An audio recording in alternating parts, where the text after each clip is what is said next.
Anticipation. Diaz Uri.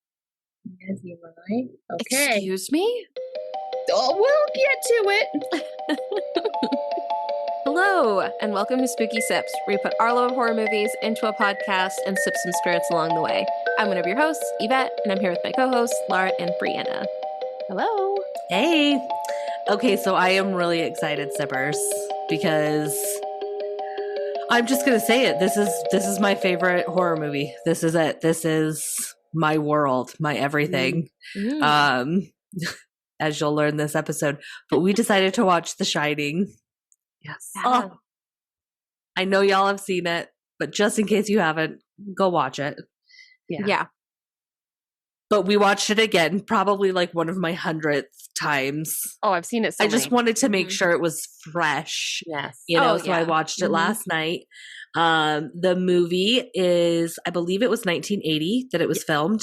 It's about a small family, a dad and a mom and a little boy, that the dad has gotten a job as the off-season caretaker for this huge hotel, this huge place. The Overlook. The Overlook. It's way up in the mountains, so it's closed October 30th to May 1st. So it's a long gig that they're going to be up there. And there's some history here of a caretaker that lost his mind. And they know that going in, but they're like, no, I'm a writer. I need time and space. This is going to be great. And it all falls apart from there. Mm-hmm. Yeah. Yep. There is so much to say about this movie. There's so much there really is. So here we go. Yeah. It starts out with, I think, one of the most epic openings to a movie. Mm-hmm. We get this just amazing classical music, which is just this booming, like, dun, dun, dun, dun, dun, dun. It's so good. So that piece of music is called Dies Irae. Brianna and Ivette just heard me trying to figure out how to pronounce it. We did. So I don't know. I also watched this movie yesterday, and I don't know if it's because I also went to the symphony last night. Oh, yeah. The movie. Mm-hmm. So I don't know if it was just on my brain, but as I was watching this movie, I was like, this movie would be so epic to watch with a symphony music. Yeah, like when they do those live performances, that would be so cool. Like Brianna and I have been to one where they did it to Jurassic Park. Yeah, Jurassic Park. It was so good. Mm-hmm. And so I just thought like that would be so cool. So sorry, I digress. But that piece of music is just so epic, and you just get this. It's almost like a drone shot, but this was before they had drones. Right. I don't know how they I'm did assuming it. Helicopter. That's what I figured. For aerial. Maybe. Of just the scene of just people driving this Volkswagen Bug. Yeah, just this little car. Mm-hmm. Way up in the mountains. Mm-hmm. No, yeah. The music in general in this movie is just so well done. Yeah. Like there are so many. This is definitely one of those movies where if you take away the sound of a lot of scenes, it's not scary. It would be a bad movie. Like it would be a regular scene, but they build so much tension when they add these sounds. And I think, that very first one is so good. Oh, it's so good. So just as a quick, where did they shoot this? So we know that in the book, the hotel is inspired by the Stanley in Colorado. But that's not where they filmed this. Right. The road leading up to the hotel is actually from Glacier National Park in Montana. Okay. But the exterior of the hotel is in Mount Hood, Oregon. It's the timberline. Okay. Yep. Which I feel like that was kind of interesting because, like, I knew the exterior of the hotel was in Oregon, but when that scene, like they were driving up the road, I was like, Oregon does not look like that. Yeah, I know that road. That's not what it looks like. But I feel like it was a good choice because you get this like beautiful scenery leading up to the hotel. And then just to kind of like give, where did they shoot all of this? The majority of it was actually just shot in a studio in the UK. Even some of the exterior shots of the hotel, they kind of rebuilt sections in the studio just so they could be in control of a lot of it. So You said in the UK? yeah. I didn't know that. Oh yeah. No, so they basically took over like an entire studio in the UK. Interesting. Yeah. I wonder why, because it's Stanley Kubrick. Yes. Right. And the whole movie is very Stanley Kubrick. Oh yeah. Yeah. And it's very clearly set in America and like American actors. So that's it might have been cost, or even just that was the right studio. Yeah. Like there wasn't one equivalent in America. I think that's when I read. I think that's the vibe that I got, was like there just wasn't anything available that they could use here. I could definitely see cost being a part of that. Since we're already talking about the studio, I'm trying to like find I have so many fun facts. This is gonna take a second. But one of the things I remember reading was the studio that they used, because, and we'll talk about this, Stanley Kubrick likes to have control of all of the scenes, and he shoots a lot of scenes over and over and over again. But one of the things that he really wanted is he wanted to film it sequentially.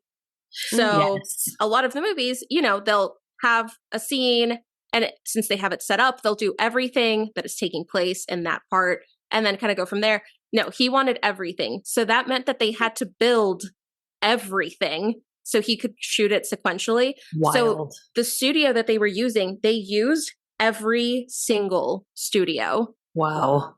That was a part of it. And this movie was very delayed. It took them a lot longer than they originally thought it would to make the movie. And because of it, they actually delayed other movies. So one of them was Reds in 1981. I haven't heard of that movie, but another movie that they delayed was Raiders of the Lost Ark. Okay. Because they were scheduled to have a studio, but because they were using every studio, no other movie could come in until they were done. Damn. Huh. Yeah. All right. That's commitment. Very interesting. Yeah. So because this movie was filmed sequentially, and this is such a classic movie that we can't go into every detail because we have so many things to talk about in this movie that it's almost like we can't talk about the movie itself too much. Right. But I'm almost wondering if what we could do, because I did write down each time there was a title of a time. So I'm wondering, I could like say the title and then we could just talk about like memorable things or things that stood out to us from those times. What do you think of that? I think that'd be a good way to do it. So it first starts out with the interview. So we get it's a pitch black, and then we just see in all caps like titles of times. So first one is the interview. What stood out to me most about this was the texture of the ties that the men wore. I know. They wore these like waffle pattern, like wool ties. Like they loved it. Wild. What a time to be alive. Yeah.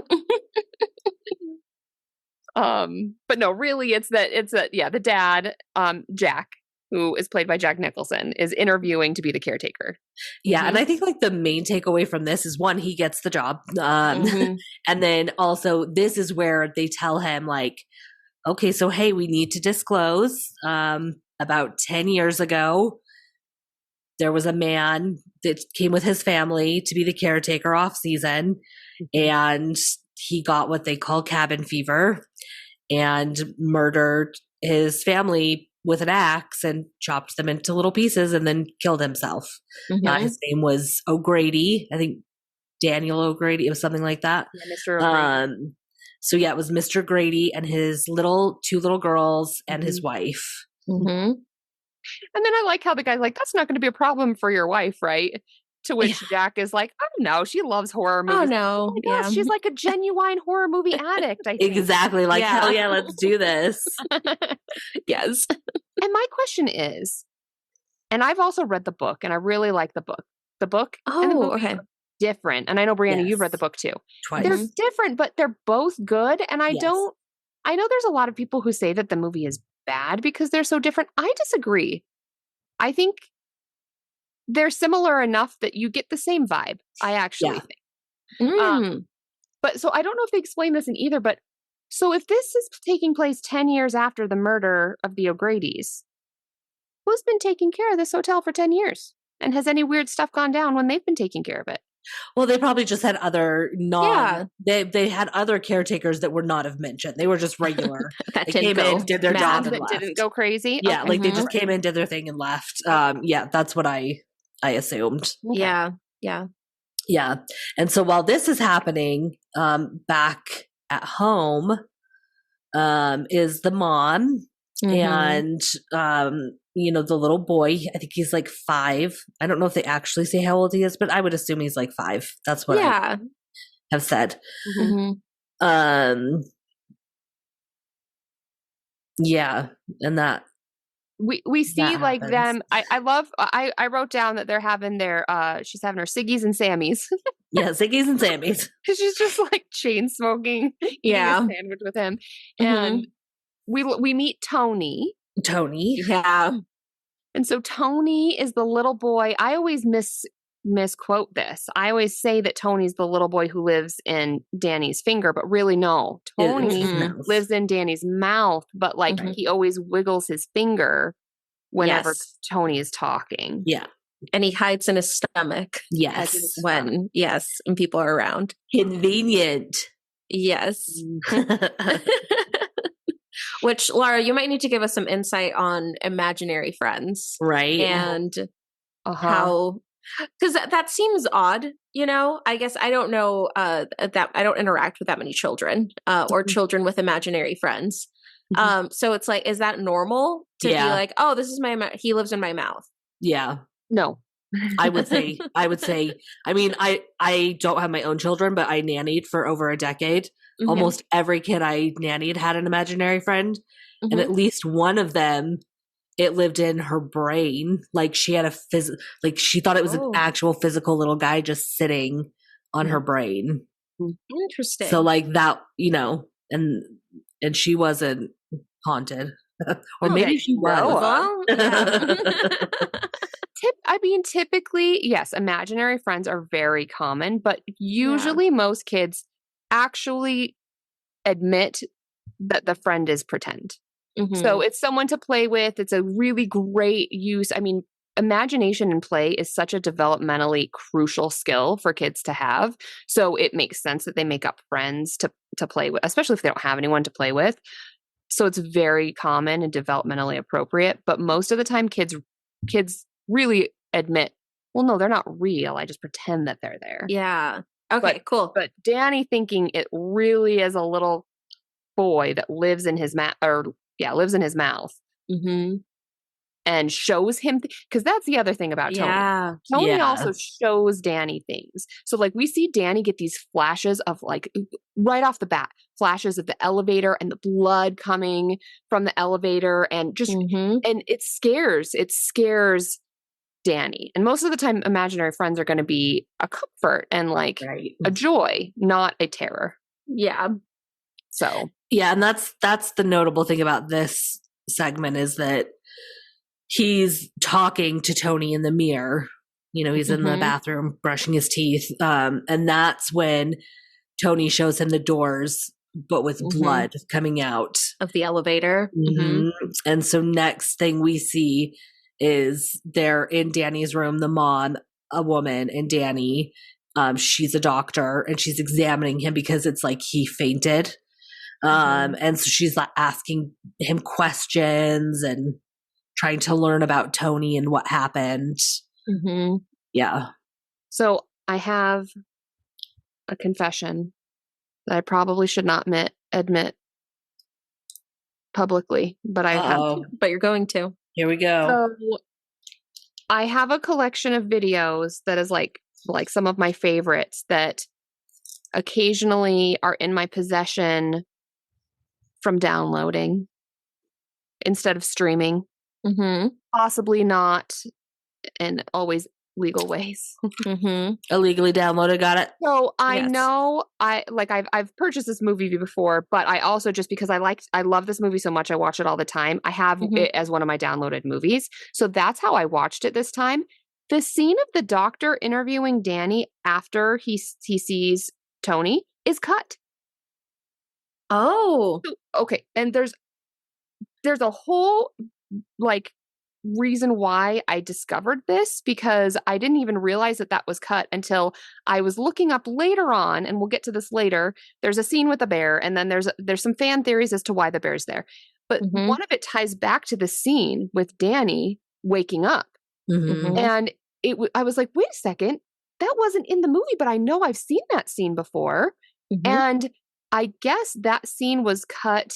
A lot of European audiences have this movie, but it's not for European showings. It's not in their version of the movie.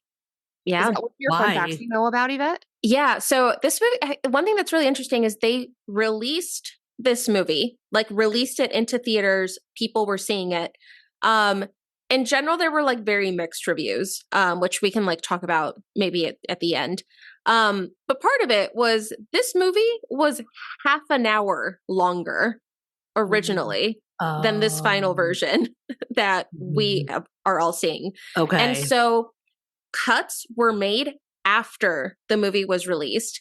And so kind of, but like little bits would get cut here and there for like different countries, and then even just to be shown in the US. And so, and not surprising at all that one of the versions that you saw would be like excluding one scene, because at the end, I think it was 27 minutes were cut, but it wasn't like one revision was made. It was multiple. So they would cut some scenes here and like some scenes there. The biggest chunk is they actually cut the ending. So we could talk about that at the end. Okay. But yes, so there are multiple versions of this movie that were released after the original release. Yeah. Which interesting. Is kind of interesting. Yeah. So yeah, that part was cut. But it I think it's a pretty important part. So yeah, because I you know, just looking up like I was trying to look up the original ending. And obviously there's a website that breaks down every scene that was cut. Yeah. And I noticed that was one of them, and I was like, wait, that seems important. There were definitely a couple scenes that were cut for international theme important. Yeah. Yeah. Because we learn when she's sitting down with the doctor that there was an incident that had happened where the dad was drunk and he came home. Jack came home and Danny had like gotten into his papers and they were all strewn about, and he went to go grab Danny. But he just, you know, the mom's like, it's something you do a million times. But that one time, wait, I wrote it down. Hang on. I loved what she said. She was like, it was just a momentary loss of muscular coordination. You know, that one time that like, and he dislocated Danny's shoulder.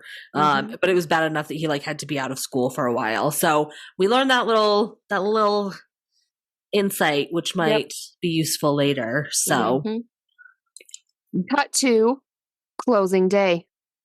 What's the next chunk?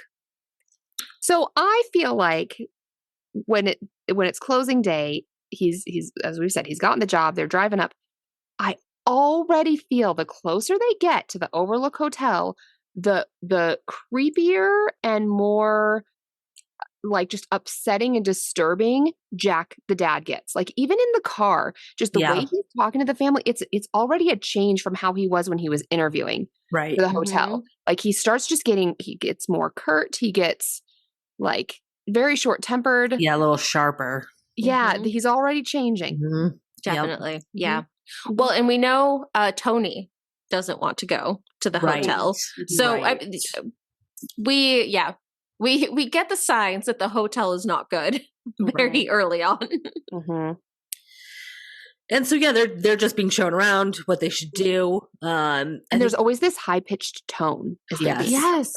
Puts you on edge. I think one of the most noted parts is when they shoot to Danny in the games room and he's like playing darts, and he turns around and he sees two little girls in blue dresses holding hands.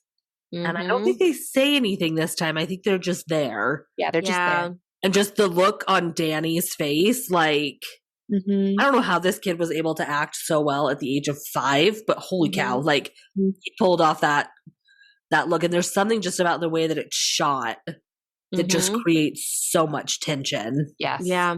No, definitely. Oh, one fun fact about Danny, right? That's his character. The actor who plays Danny is, in an effort to kind of like protect him while filming, he thought they were filming a drama. So they never told him it was a horror movie. Oh, okay. Yeah, and he didn't see it until he was 17. Yeah. They had showed him a really, really edited version earlier when he was younger, but he didn't see the actual like released movie until he was a teenager. Oh, interesting. Yeah. Which I feel like is really fun. Yeah. Yeah, that's really interesting to learn. So his character, this is where we meet Mr. Halloran. Yep. Halloran. And he's a guy who, what was his role? He was the chef. Oh, the chef. He was like the head chef. Yeah, because he's showing them the kitchen and stuff. So he's showing them around the kitchen, and then he somehow knows that Danny's nickname is Doc. But that's surprising to the mom because she's like, I never called him Doc. Like, how'd you know his name was Doc? And he kind of says like, oh, I must have just overheard you. But then he admits he and Danny are kind of alone. Like he gets some ice cream while the parents are off doing their own thing. And then they start talking about, and he explains to Danny what The Shining is. Yep. And that's how he knew. I feel like they don't go into that too much in the movie. No. So I've never read the book. It's so good. I feel like I need to. It's a good book. But do they go into that more in the book? Yeah, there's definitely more detail and backstory to it. Yeah, and it's carried through a little bit more. Like I feel like you get a little more of how that's happening throughout the book than in the movie. Yeah, because I feel like it's more secondary in the movie, as like the main thing that's happening is the dad, like Jack Nicholson's character. And I feel like The Shining and that part of it is more of like a also thing that's happening on the side. So yeah, I feel like I kind of wish they would have gone a little bit more, like maybe explained a little bit more in the movie. And how they kind of explain it is, so Doc, Halloran kind of explains that, all things that have ever happened and things that are yet to be, they kind of have a path. And most people can only see kind of that path right as it's happening in the moment. But people who shine, they can see kind of past paths and like basically ghosts and also future of what is to come. So that's essentially what it means to shine. I really liked his description, which is like when someone burns popcorn in the room where, the popcorn is gone, but you can still smell it. I feel like that was a good like visual where it was like, oh, I know that smell, right? And totally. I really like that line. And he also warns Danny to not go into room 237. Right. Yeah. He has no business going in there. Yeah. And then they get their final tour and that's it. Like that they're ready. They're going to take over. Yeah. Next section, a month later. Nice. So is this where we get the tricycle scene? Yes. I think that's where it starts, right? Which like is so fun. I feel like that looked so fun. And I loved the like the sound. Yes, of the carpet versus the floor. The carpet and the floor. Yeah, the carpet and the floor. And like I feel like that was I really like that sound. So I randomly, since I live in, an apartment, but one of the things that my TV does is I can plug headphones into my remote so I can listen to the movie on headphones while watching it on my TV. And I mean, I listen to this on like max volume with like big headphones. And I feel like the sound was so good like that. Like things like that just like tingled the spine in the best way. Yeah, like the back of your neck, Yeah. That would almost be more like when you're watching it in the theater, just because headphones are so much more intense than just listening on your TV. And I just love the camera perspective is just right down there at his level, and we're just following him. Yeah, phenomenal. I also loved the carpet choices in this movie. Yes, they're very patterned. There's so much attention to detail. Yes, like, say what you want about Kubrick films being like kind of weird or drawn out or whatever, but like the attention to detail is just. Yeah. Crazy good. Yeah. Crazy good. So again, I kind of feel like the dad's attitude is getting a bit more deranged. Yes. Yeah. Because Wendy interrupts him at work, and he gets or while he's writing, and he gets really mad. Like he's so angry and so like rude to her, and it's basically like, if I'm in here, you don't come in. Yeah. Yeah. And so it's kind of, you can see that she's like, oh, okay, like, you know. So for that scene, I saw an interview with Jack Nicholson where he was talking about how that one felt like very personal, you know, because he had also worked in like writing and trying to like write things. And he remembered having like an identical basically conversation with a girlfriend, you know, which is like him trying to write and focus and her like interrupting him and kind of just like freaking out and being like, no, like I need you to leave me alone. Yeah. So I do think he ad-libbed, like improvised some of the lines for that scene just because like he felt like he could really connect with that mental state. And, you know, it helped him for that one specifically. Right. The other notable thing is they go outside and Wendy and Danny go outside into the hedge maze. And I didn't take many notes on this one because I honestly know most of it by heart. But I did write like, why would you ever be interested in going on a hedge maze trip like that? As someone with anxiety, that sounds like a horrible fucking time to me. Like what a nightmare of an experience. I would absolutely go. I would go on one. So I've been on like corn mazes before. I don't even like corn mazes. I don't. I've heard here's the trick to get out. If you just always either pick right or left, always keep your hand on a wall, and you'll be able to then just backtrack and find your way out. Yeah. But get our introduction to the hedge maze. And the filming is phenomenal because so cool.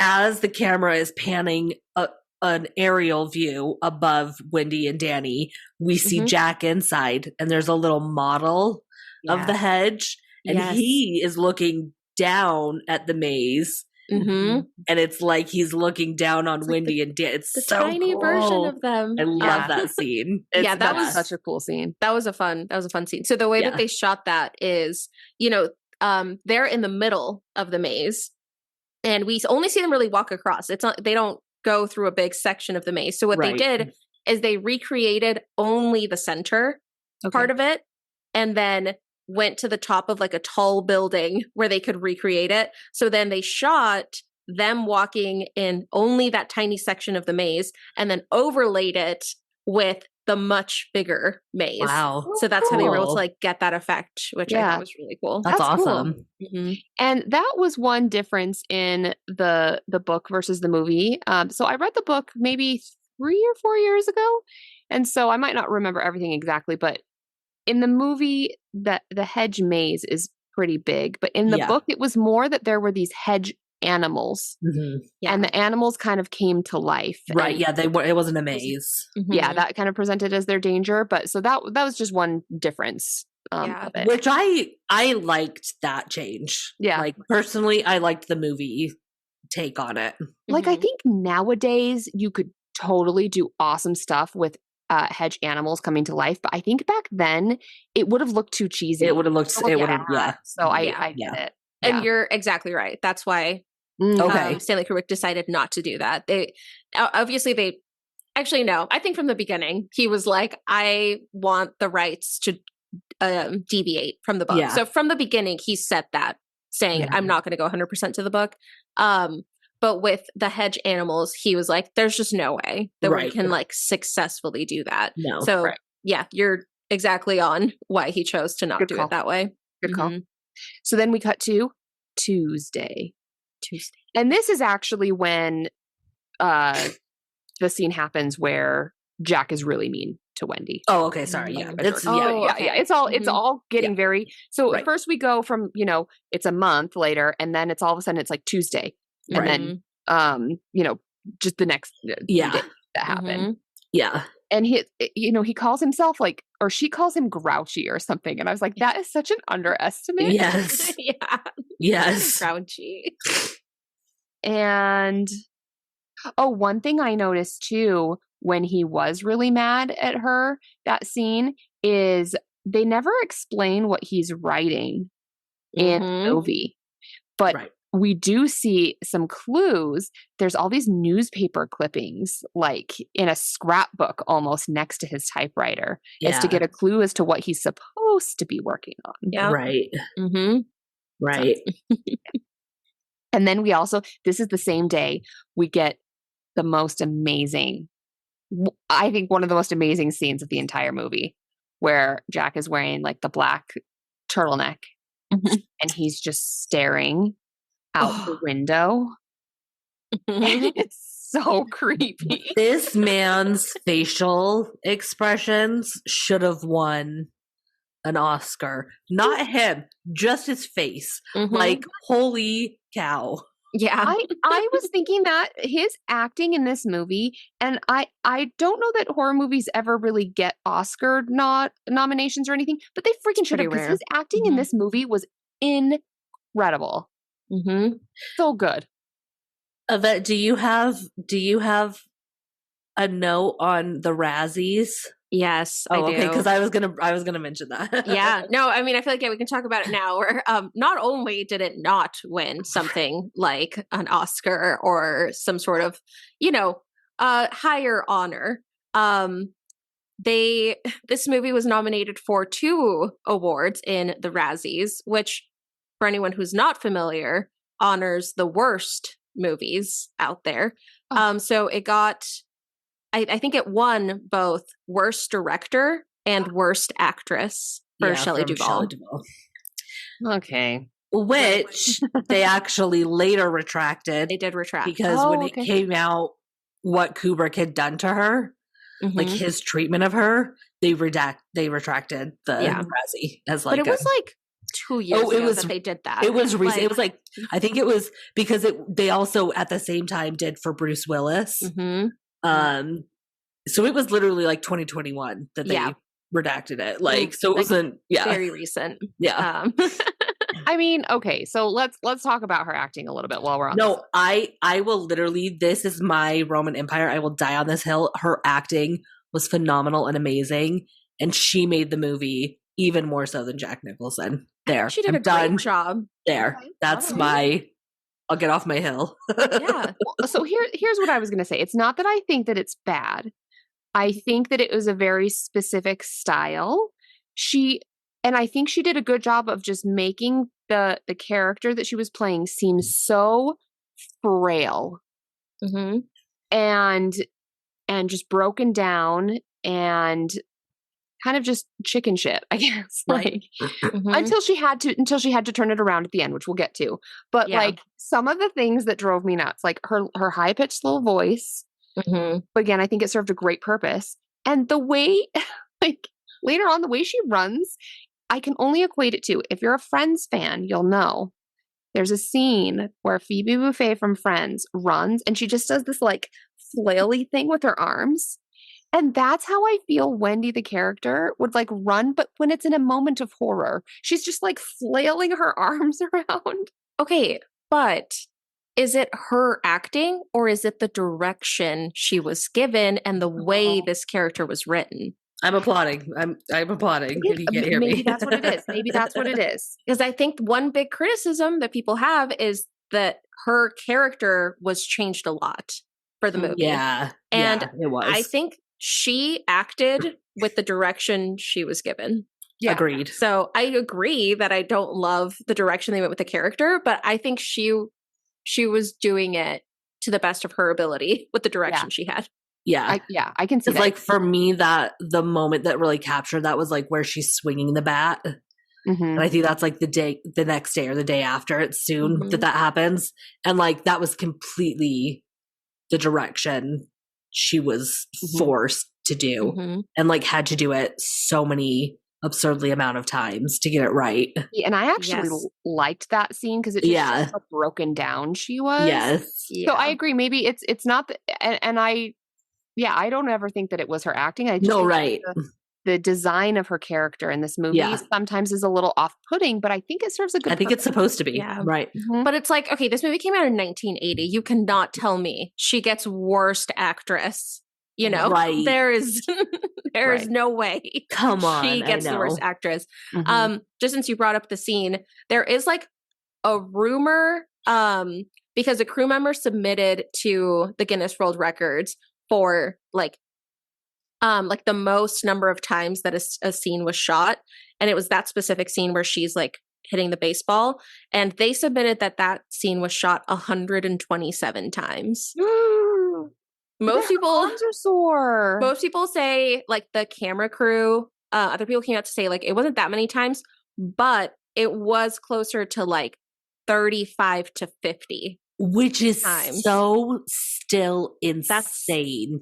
Yeah. Imagine like 35 times to 50 times of having to scream, walk upstairs backwards while you're swinging a bat, like, and portraying terror. And not only terror, but terror and also just like conflict in your brain and like confusion. She even says that. She's like, I'm just confused. Like, yeah. So, I mean, I feel like we've alluded to it, but she had very bad treatment on this set, which she has come out to say like that was just Stanley Kubrick's style, and at the end of the day he did get this performance out of her when it looks really good, but my god, having to do, I think it took a toll. Little scenes like that where it's like she's just walking up the stairs backwards, having to do that like 50 times is wild. I saw her in an interview where she was talking about how like so much of the film she has to be crying, like actually actively crying, that she legitimately like ran out of tears, and she would just carry up like a small thing of water around to like spray on her face right before, because she physically could not get any more tears to come. The manipulation is, so I watched there's a short documentary that was actually made by Vivian Kubrick, so Stanley Kubrick's daughter, and she was 17, kind of just like following them around filming parts of it. But there's this scene, and I forget where they are, like what part of the movie it is, but Shelley Duvall's like ready, you know, like they're like getting ready to like call like action and stuff, and she literally gets like two conflicting things. Like someone is saying, okay, action, go, and then the other people are saying, no, wait, like on the radio. So and then Stanley Kubrick gets like mad at her for ruining the scene. So it's just like the gaslight. This is straight up just gaslighting. The so much gaslighting of her, and like she talks about, she's like, well, like they told me to go, but like you told me to stop. So like, what was I supposed to do with the scene? Right. And there's like another one where he tells Vivian, like his daughters, just like, oh, don't have sympathy for her. And then he turns to Shelley Duvall and is like, that won't help you. Yeah. Like it is. Because at least what I gathered, and I'm not saying this is right, but he wanted to keep her broken down because that's what kept her in character. Like his whole like approach was, I want her isolated from the rest of the cast. I want her to feel alone. I want her to feel scared. I want her to be on edge, because that's how we get Wendy. Yeah.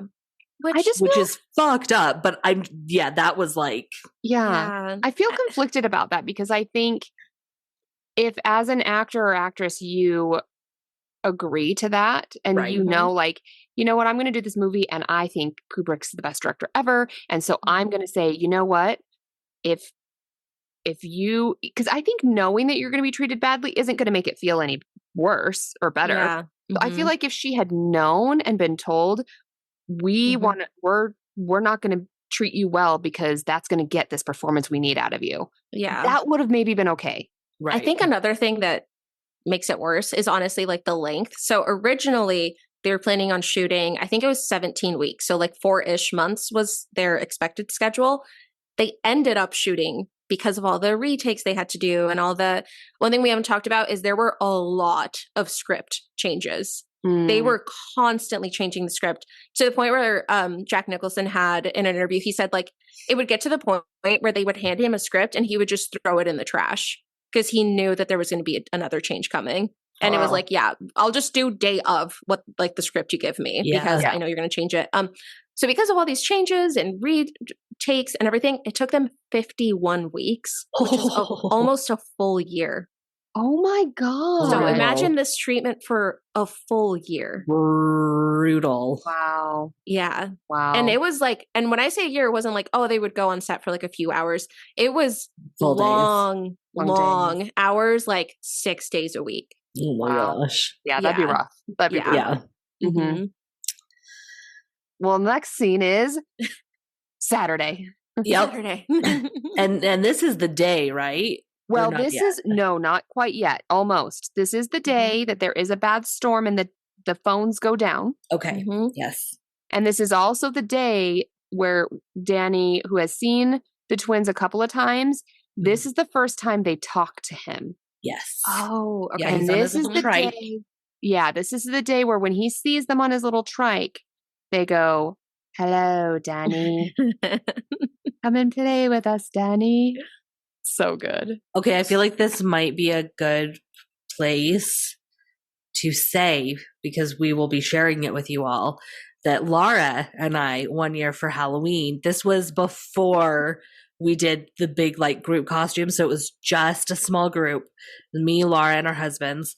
We went as the Shining Girls. So Laura and I were the girls. My husband was Jack Nicholson, and then her husband was Mr. Grady. I wish that there were more photos. There are some, and we will be sharing them. But it was phenomenal. Laura and I spared no cost. We got our dresses from Etsy, so they were like genuine replicas. Oh, they were so expensive. It was embarrassing. Like, no, it is not. So we spared no cost, and also my husband spared no humility. Hair. So he's a little bald, but he does have hair like on the sides of his head, but like, he's not an old man, so he doesn't do that thing where like you just have, I forget what that style is called. Yeah. Like just top, but you have hair on the rest of your the bottom and side. Right. On the bottom and side, but that's what O'Grady has. Yeah. And so Jaden, he grew out the sides of his hair. He shaved pure like razor blade shaved the top and then spray painted it white. He's such a trooper. The commitment is impressive. It was so good. For errands, we had this like ice spray that we tried to like put on him so that he looked like the frozen version of Jack Nicholson. It was amazing. That was that's so good. Yeah, we'll have to share. Such a good year. So yeah, we will be sharing those photos with you, sippers. We have to. Well, Laura, just because of something you mentioned, girls are not twins in the story, nor are they twins in the movie. They do say in the movie the daughters who are 8 and 10. And you can tell when they get up close that they do look. I know. They do look different. And I know them. Yeah. I think the actresses were twins, actually. Okay, but you can see that they're not like perfect replicas. Yeah. But they're not twins. That's something people get wrong a lot. And I know that. I know they're not twins, but I say it anyway. No, everyone calls, like, it's very common where it's like, oh, the Grady twins. And like, I feel like everyone calls them the twins, which is funny because like both in the book and in the movie, they do actually mention that they're not. They were sisters. Right. Like, Isn't that funny how people just collectively get something wrong like that? I mean, they're dressed identically. They look very similar and they talk at the same time. It's a better description of them. Yeah. Their essence is twins. So he also gets the flash too of them at this point when they're not just upright talking to him, but then he also sees them stabbed. Like in the hall, just blood everywhere. Very gruesome scene. Yeah. Yes. I was also going to say, I don't think his name is O'Grady. Oh, is it just Grady? Just Grady? Oh yeah, I don't know why I said. You know why? Because we did a Leprechaun, and Danny O'Grady. That's exactly because I said Daniel O'Grady at the beginning. So funny. Now I'm saying O'Grady. No, it's Grady. Grady does Grady. Wait, it's Mr. Grady. Yeah, Grady twins. Yes. Okay. They're sisters. I don't know. Sorry. Right. Anyways, cut to Monday. Dun dun. And we get another scene of Jack he's sitting on the bed and he's just staring, doing nothing. Yeah. And Danny comes up and he talks to him, and the way that Jack Nicholson responds and talks, it's like he's not there. Like there's no emotion. He's vacant. His lips are moving, but like the lights are on, but no one's home. It's kind of like that. Definitely. And they just have this very long and creepy conversation. Yeah, and he's very even keeled until Danny is like, Dad, would you ever hurt me or Mom? And you can see that it's like he wakes up. Yeah, for that part. You see his like eyebrow. Yeah. Like his eyebrows are incredible, but And like he's like, did your mother tell you that? Yes. Like, Yes. This is Yeah. where we get the more of the turning Yeah. on Mom. he Yeah. starts. Yeah, he very much. he gets real mad at Mom. Mhm. Talk a little bit about this in psych, but I feel some projection happening Yeah. in Yeah. these moments. Yeah. Yeah. Mhm, Cut mhm. to Wednesday. I think this is when everything goes down. There's Is just- this- Is this when we get the bathtub scene? Yeah, I think so. Because that's what yeah. starts it all. I Like, forgot about that scene. Like I forgot that scene existed. I think my mind was trying to protect me and eliminate it from my mind. yeah. So when that scene came up, I was taken aback. Yeah. Yeah, because and I love the way that they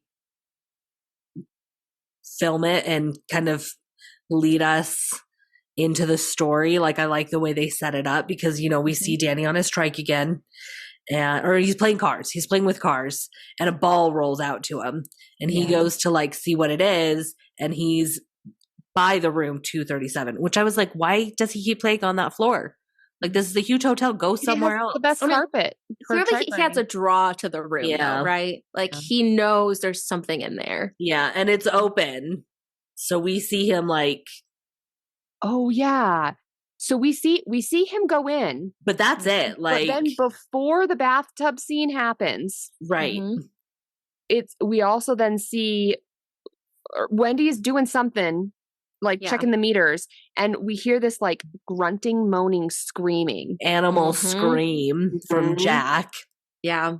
So Wendy like runs to check on him. Yep, and he's dreaming. He's having a dream. And she like shakes him awake, and he's like panicked. Like he seems really scared and freaked out, and He's like drooling. He's so upset. he's drooling. He's like, I had the most horrible dream, like about killing you and Danny, like just chopping you up into little pieces, like. And her voice is just so frail and weak. Now, Laura, Yeah. do we have an analysis on what happens if you dream about killing your family? Yeah. So I just was thinking of this as we were talking about it, that I didn't look this up in my dream, but most of the dreams we've already done on some previous podcasts Right. have included violence. And so I think maybe I'm not even going to look it up. Instead, I'm just going to say, we'll get into this a little bit more in psych when we break it down. But what I think is happening throughout this whole movie, there's a couple ways we could take this. One of the theories is that there's this battle happening. It's very Freudian. There's this battle happening between Jack's conscious and his subconscious. Okay. And I think the dream is his subconscious is trying to break free. I mean, that's what's happening in the whole movie. But deep down, he's not a good guy. Deep down, he's got some real evil and aggression toward his wife and kid. Yeah. And so subconsciously, that's what he wants to do. And the barriers are breaking down. So it came out in his dream. So I think it's not much to interpret other than he truly wants to harm them. Yeah, that makes sense. I just feel like we have to analyze every dream we now. have to. And I think, and clearly it comes out pretty soon, is that that's really what is driving him. He wants to hurt them. I have a 100% complete opposite take of this movie. But we can talk about that later. Okay. Okay. Oh, Yeah, this is just a theory. So that's happening, and she's just trying to like get him to calm down. And as that's happening, it pans out, and we see Danny enter, because it's this big hall, this big room that they're in. We see Danny start to come in, and he's just, all we see is the back of him just slowly toddling, and she's like, "Go upstairs and play, Danny. Your dad, what does she say, has a headache or like your like dad." that, like. And I love how she's just like, "Why don't you see?" Yeah, you're not minding me, like.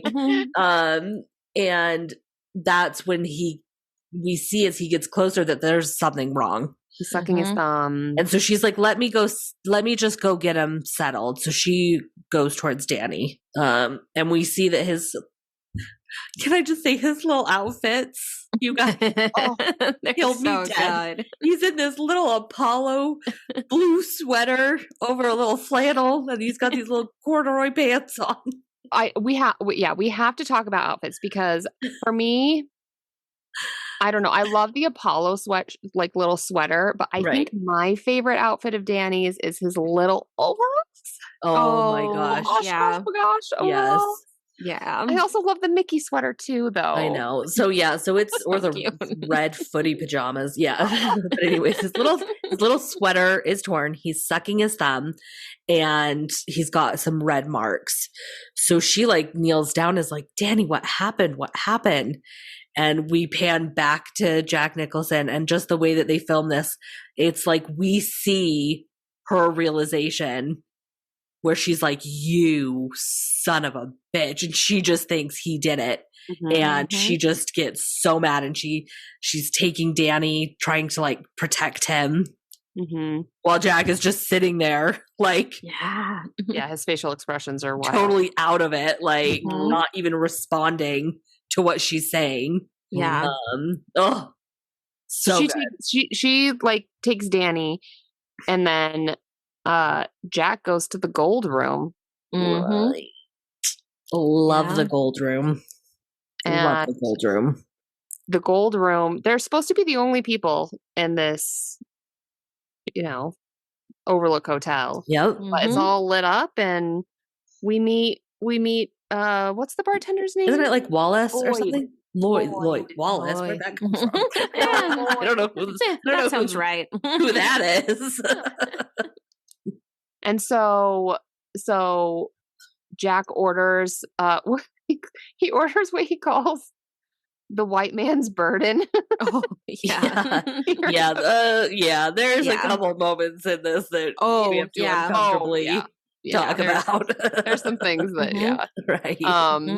But so he orders a bourbon, but he does talk about, and this is way more prevalent in the book than the movie, that Jack has this very long battle with alcoholism. Yeah. And so he says he hasn't drank in, what does he say? She says 5 months. He says 5 months. She said it was since he pulled his arm, which was years ago. Oh, okay. So I think we were supposed to insinuate that he never actually stopped drinking until they got to the hotel because there was no alcohol. Right. Okay. So, because that they let us know that before, that they empty it for insurance purposes. They don't keep alcohol. But Lloyd is able to serve because Lloyd's got a full bar behind him. Oh yeah, fully stocked. Yep. And he tries to pay him, and he's like, "Your money is no good here." And it's a weird exchange where he's like, "Well, I want to know." Yeah, and he's like, "You don't need to worry about it yet. Like that, it doesn't concern you right now." Like, it's a strange, very strange. But he confides about the incident with Danny, and he's like, he's calling Wendy a bitch and saying, the way he's like calling her, like, "Oh, I got to deal with this upstairs." Like, it's awful. Yeah, he's like, "I never touched the little bastard," or something. Like, oh my god! And the way that he tells this story is another one of my favorite scenes because, like, just his like sharp moments of changing and the way that he retells that story, phenomenal. Yeah, yes. Love. Well, maybe now is a good time to talk about what we're sipping on. It sure is. Movie. So I found the drink for today's episode, and honestly, I just looked up the Shining drinks. I was like, there has to be a red rum cocktail that someone has made. So I'm just going to call this the Red Rum Cocktail. I just found it on Reddit for someone who had made it. I think they kind of made a version based off of something else. So what you'll need for this drink is 1.5 ounces of rum, 1/2 ounce of Campari, 1/2 ounce Cherry Liquer, 1/4 ounce Curacao, and some lemon zest. Okay. And it's pretty good. My lovely husband was trying to be helpful and make my drink, And it says that you use Curacao, and he used blue Curacao. So my Nice. drink looks black. Oh, that looks like muddy water. Wait, I don't think I've ever had not blue. You could use like triple sec. They're pretty much the same thing. Okay, you're right. And triple sec is usually clear. So if you make it per the recipe, it should be a nice red rummy cocktail. Right. Or if you want my variation of muddy water, you can use blue Curacao. Love. But overall, it's pretty good. Okay. It's definitely a little stronger. I'm not like the biggest rum drinker, but I feel like this one hides it pretty well. Okay. Nice. Yeah. So yeah, there's a lot of tension happening. Yeah, and we get scenes. One of my favorite scenes from Wednesday is we also get like scenes from the hotel are cut with scenes from Halloran. Yes. And so we get a scene of Halloran, and this dude's style, man. He's laying Let me tell you. Yeah. He's watching TV, and just above his TV is just this sexy naked woman, like a picture of a sexy naked woman. And then also behind him in bed is just this like another one of just a sexy naked woman. And I'm just like, man, he's just out there with it. Like, I like looking at beautiful, sexy naked women. Like, because I think he's like in Florida, right? Yes. Okay, yeah, because he's like, it's warm, and then he gets a tingling sign. His shining is shining. And so he tries to get a hold of them, but the phone lines are down. So he calls the forest people. They're like, yeah, they're down, but we'll talk to their radio.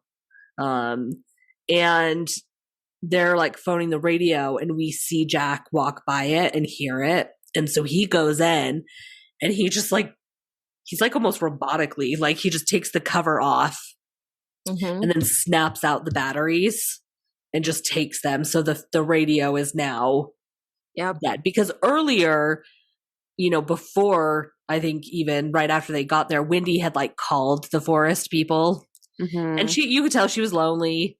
And, they were like, yeah, you know what? It might get bad up there. Just leave the radio on. And that way you can always get in touch with us. Yeah. So Jack was like, nope, not going to happen. Yeah. Yeah. So while Halloran is getting these flashes, and eventually what ends up happening is he decides, I just got to go. Like, I just got to go help. Like, they can't get a hold of them. I know how to get up there. So he like gets on a plane, and he's making his way there while some other things we see happening at the hotel. Right. Like Wendy at one point then goes to Jack, and she's saying, oh, Danny told me it was a woman in room 237. Right. Yeah. Oh, it was a woman that strangled him. What are we going to do? And so Jack goes to investigate. And I love his reaction. He just stares at her, and he's like, are you fucking crazy? Like, he is so like bewildered at her panicking about a woman that like, there is no love there. But yeah, he goes to explore. So he goes in the room. Another great carpet. Yeah. Oh, of very course. bright, bold patterns.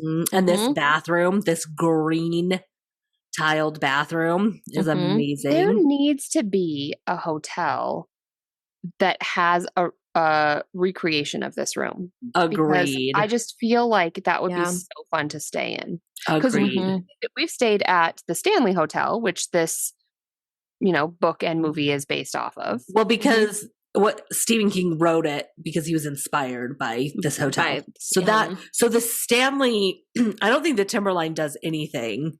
No, it was just the outside. Whereas like the Stanley plays it up. Like they, the bar kind of looks similar, and they have tours, and you can buy little trinkets that are, little fan favorite things. So the Stanley Hotel kind of plays up The Shining. I know the Timberline has merch, like Shining merch, because I was trying to look it up online. Because actually, I'm just going to drive over to see if they have anything. Nice. But so I don't think they played up as much as the Stanley. But because it was shot outside, I know they have some Shining stuff. But they definitely didn't like change any decor to match it or anything.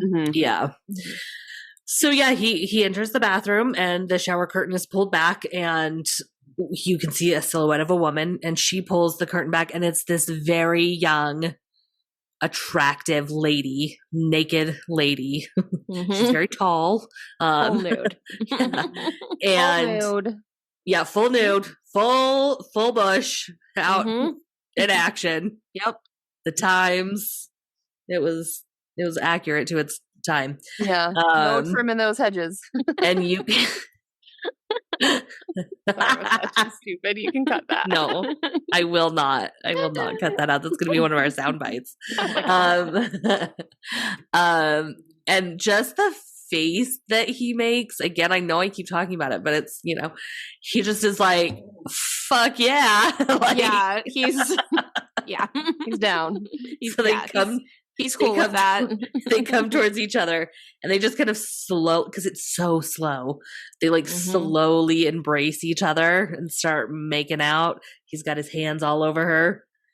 Then he like pulls back from the kiss, and you can see his face just get horrified, and he looks in the mirror, and it is now this very like decrepit old lady that has just like been dead for a million years. She's scabs. She's decayed. She's like falling off. Yeah, what's the word that I'm looking for? She's like very like when you're post mortem, like decomposing. That was it. She's decomposing. That's the word. And he just starts like screaming and backing away, and she starts cackling. And her cackle, it's such a creepy cackle. Yeah, so good. Yeah, and that is then interposed with what we now see what Danny saw. So like as that's happening, we go to Danny, and he's like just in his little room, frozen and shaking. He's kind of drooling on himself, and his whole little body is shaking. And we see what he saw in the bathtub was this old lady that was very scary. Yeah. But then Jack, the real gentleman that he is, when he gets back, to his family, he tells Wendy, like, nope, there was nothing there. Danny did it to himself. Such an ass. And then because doesn't he say something where it's like, oh, is this when he's like, oh, nothing happened? Where it's like, once you like eliminate his version of events. Yep. Yeah. Right. Like what other explanation is there? Yeah. And so then, Wendy's wanting to leave, and he gets so mad at her, and just blaming her for, kind of trying to undermine his work and finally, when he's starting to get something done and has a chance to be successful, she's going to ruin it for him. And it's just so shitty. It is. Yeah. So they're back in the main hall because she had like been practicing like her speech to tell him. Yeah. But they're now back in the Great Hall. And she's like, trying to explain to Jack that they need to leave. And he is just being so condescending. Like, and this is, she brought a baseball bat with her to go talk to him. And so she's just holding this bat, and he's getting meaner and meaner. And so she starts backing up, and he's just following her. And he is just, it just gets intense real fast. They're now on the stairs. She's backing up, and she's just like swinging this bat. And I love the moment of transition from where he was yelling at her to he like stops, and he's like, stop swinging that bat. Like he gets so mad at her. He's like, stop swinging that goddamn bat. Like, yeah. Because doesn't that scene happen after she discovers the book that he's writing?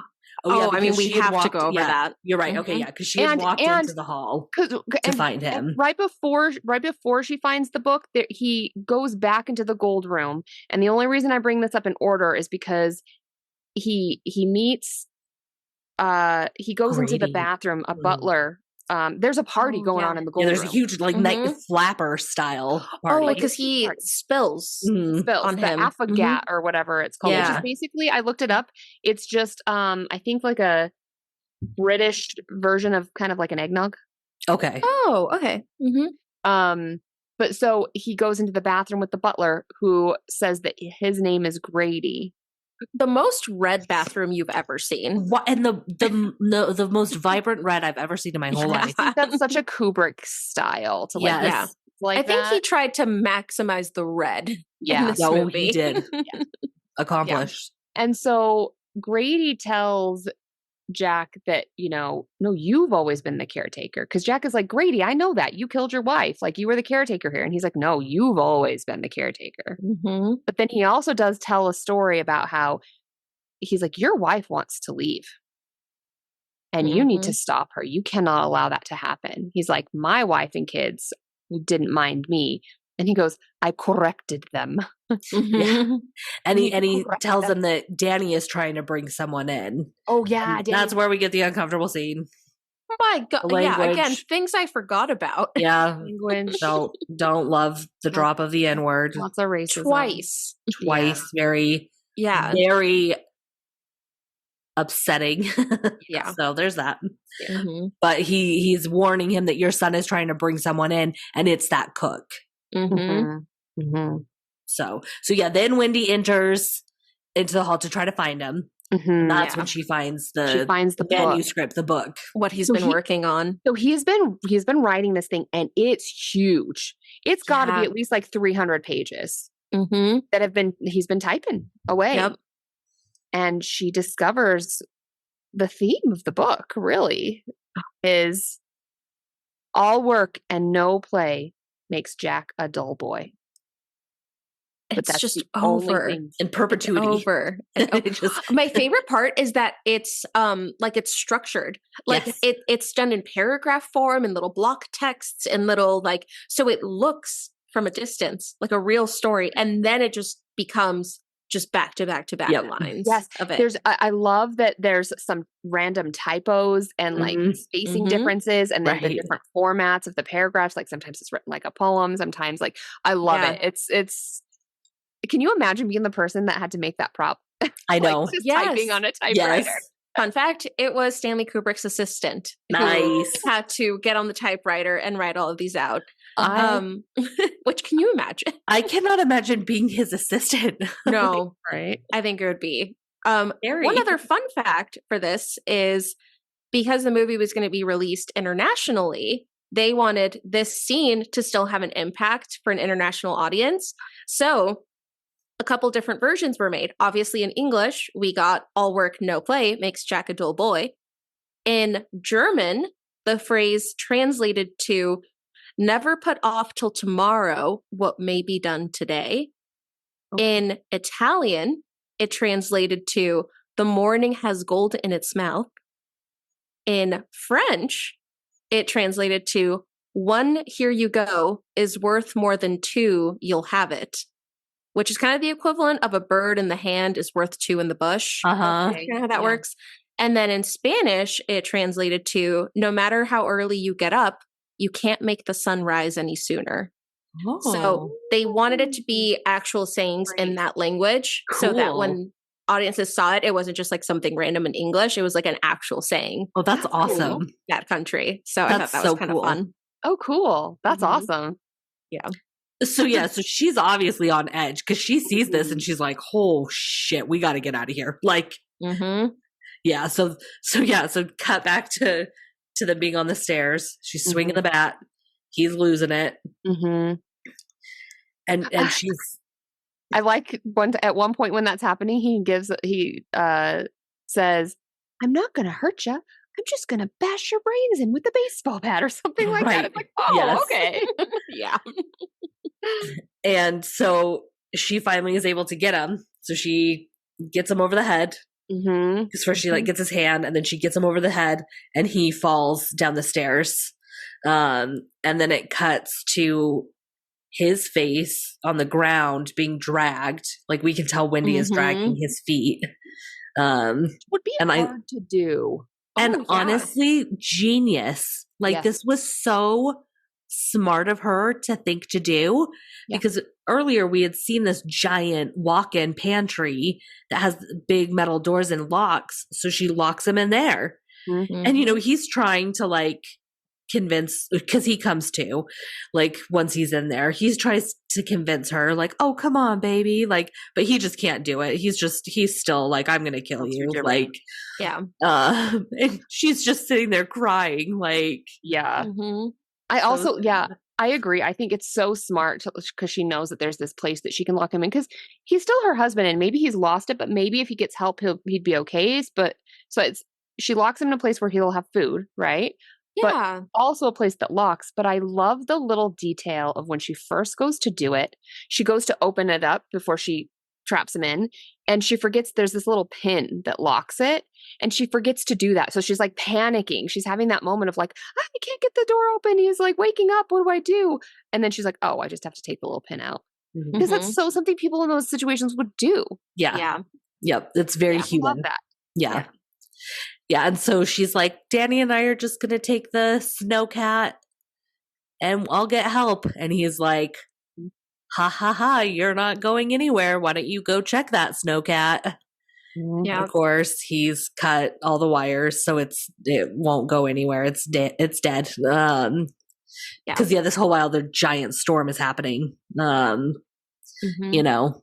And then we get another screen with the title. Now it says 4 p.m. Yeah. So before it was like month and then days.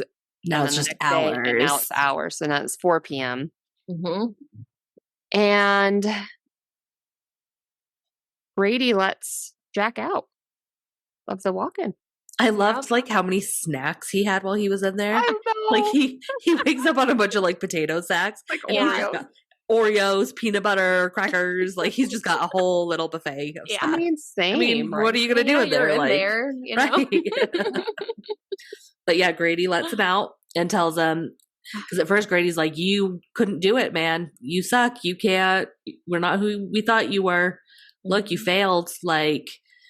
And so he lets him out and he's like, all right, you got to do it. You got to take care of business, get it handled. Basically being like, go kill your family. Yeah. And we see that the family is back up in their little apartment within the hotel, their room. Yeah. And this is where we get one of the most famous scenes in the whole movie. Yeah. So Wendy's asleep and little Danny is repeating over and over again in this very scratchy little voice. Yeah, because he, from the moment he got attacked, he became Tony. And Tony said, Danny's not here right now. So he's just Tony. That's why, yeah. Yeah. It's like rad. And he's just kind of repeating it almost like a mantra. And then he gets this lipstick of his mom's and he goes over to the door of the bedroom and he's just like REDRUM. And then as he's saying that, he's writing REDRUM with some letters switched around, kind of like kids do. Right. And then once he finishes writing it, he's also got a knife. He's carrying a knife. Yes. Yeah. Because he had gotten a knife. And once he finishes writing it, then the him reciting it in kind of this scratchy voice starts to escalate and it becomes a scream. Yeah, it's really loud. And it wakes Wendy up. And then when she wakes up, she looks into the mirror and the mirror is, right across from the door. And when REDRUM is reversed, it looks like the word murder. Murder. Which is just a brilliant scene. So good. So good. And then we hear a pound at the door because Jack is there with an axe and he is breaking his way in. And Wendy grabs Danny and the knife and goes into the bathroom. She is very resourceful. Let me just say, she can think on her toes. Yeah. So she locks the door and then she opens the window and it's stuck. So only Danny. Yeah. It's a tiny opening. Yeah. So Danny is able to get out and he can slide down, because there's a big mountain of snow. They're on a floor high up, but there's such a large snowdrift that it looked fun. You can just slide down. Yeah. But she can't fit. So she tells Danny to run. She's like, go hide. And that's another one of those famous scenes that everyone knows. He breaks down the door to the bathroom. He's axing through it. Yeah. And she's just in the corner behind the door holding the knife just with this purely panic-stricken expression. Yeah. And, the way she's screaming, this was great acting in my opinion. Raw. I even wrote down my notes. I was just like, shit. Yes. Yeah. Like she did so good. Like it was so good. Mm-hmm. And, you know, then he bursts through finally his little face and he's like, here's Johnny. So good. But then he tries to unlock the door and she knifes him. Yes. And and as that had happened, all of a sudden they're like hearing something. So they kind of both pause and they hear this big machine, like the snow vehicle. And it's why do I keep wanting to add an Halloran. Halloran. Mm-hmm. Everyone now has an O. Halloran. O'Grady. Jack. Is coming up the hill to save the day. And so it's like, yay, there's a chance. We actually feel like, you know. Okay, so here we have two fun facts about the axe scene. Yeah. One is apparently Jack Nicholson worked at like, I don't know if he was a firefighter for the fire marshal. Someone correct me on what it was that he did. So he was very familiar with how to use an axe, you know, really efficiently and really well. That just doesn't surprise me. Like that tracks. So the props department had originally made like a more breakable door. You know, it's just kind of like how it works, you know, so it'd break a little easier, make the scene go. But he was getting through those doors way too easily for the scene. So they actually had to make it a little stronger of a door. That's amazing. And the axe through. And the second fun fact, which is more just like a clarification, because I didn't know this. Did you know the reference to Here's Johnny? No. Okay. No. So it's how they introduced so it was the introduction that was used during the Tonight Show starring Johnny Carson. So I think during that time it would have been like a reference a lot of people knew. Kubrick also had never heard this reference before because he was living in England at the time and before this. So he didn't really know what it was, but you know, they kind of ended up using it. He thought about cutting the scene because it was like, I don't know what he's talking about. Let's just use something else. No. So yeah, they almost cut the scene, but ended up keeping it in. But I think a lot of people, when you're watching it today, don't know what the reference is. No, so. I think they just think it's The Shining. I thought like did he say his name wrong or what? Yeah. Like your name's Jack, dude. Yeah. So the Here's Johnny is from the Tonight Show. Starring Johnny Carson. That makes sense. Yep. Yeah. So then it is. I think I feel like it just is this it a just first happens. death? Yeah. So I feel like it just is like boom, bam, bang. I think there's one. Yeah. On-screen death. On-screen death, movie. right. I mean, we obviously have seen right. There's ghosts. But the first death, was poor Mr. Halloran, who was coming to help and just gets an axe to the chest. Right to him. Yeah. So he's toast. Yeah. And then like it's all happening very fast. And then Wendy is trying to like leave. She's trying to find Danny, I think. Leave and find Danny. Yeah, because Danny he had like gotten back into the maze. Right? Yeah, because I think first he went into the house. And he did. First he went into the hotel and he was in that little metal thing. But then but then he went out of it because he heard like the thing with Halloran, and that's when he ran out back outside to the maze, and Jack is now chasing him. And at the same time, Wendy is trying to find Danny. She sees Halloran. She knows. He also sees the scene that is confusing. It's upsetting and everyone knows it, but it's also confusing. As she's looking and going through, there's a door open to one of the rooms. Yeah. And in it, we see a person in a bear outfit with his bottom hanging out. Yeah, you know, like how those pajamas have like where you can pull the butt down and expose the butt. So his ass is just out. Yep. And he's clearly I'm trying to think how to phrase this. Give it a BJ to a blowjob. Yeah. To an old man in a very nice like tuxedo. Yep. But then then they like both sit up because they hear her and they look at her, and the mask of the bear is like real creepy. It's one of those like plastic ones. Yeah. And it's just it's one of those like, ones why? where I guess let's just talk about it now while we're on it, because I looked up, because I was trying to figure out what is the point of that. Yeah. And you probably have more of this than I do, Yvette. So maybe I'll just tell you my little bit, and you can tell me if you know any more. There's not much out there. There's you go. So one kind of theory that came up for me was that there's a over the whole movie, there's a theme of bears that pops up that's not immediately obvious, but like in the scene where the doctor comes and evaluates Danny after he passes out, he wakes up and his pants are down and he wakes up on a stuffed bear. Yeah. And they're talking about like his pants weren't down when he first fainted.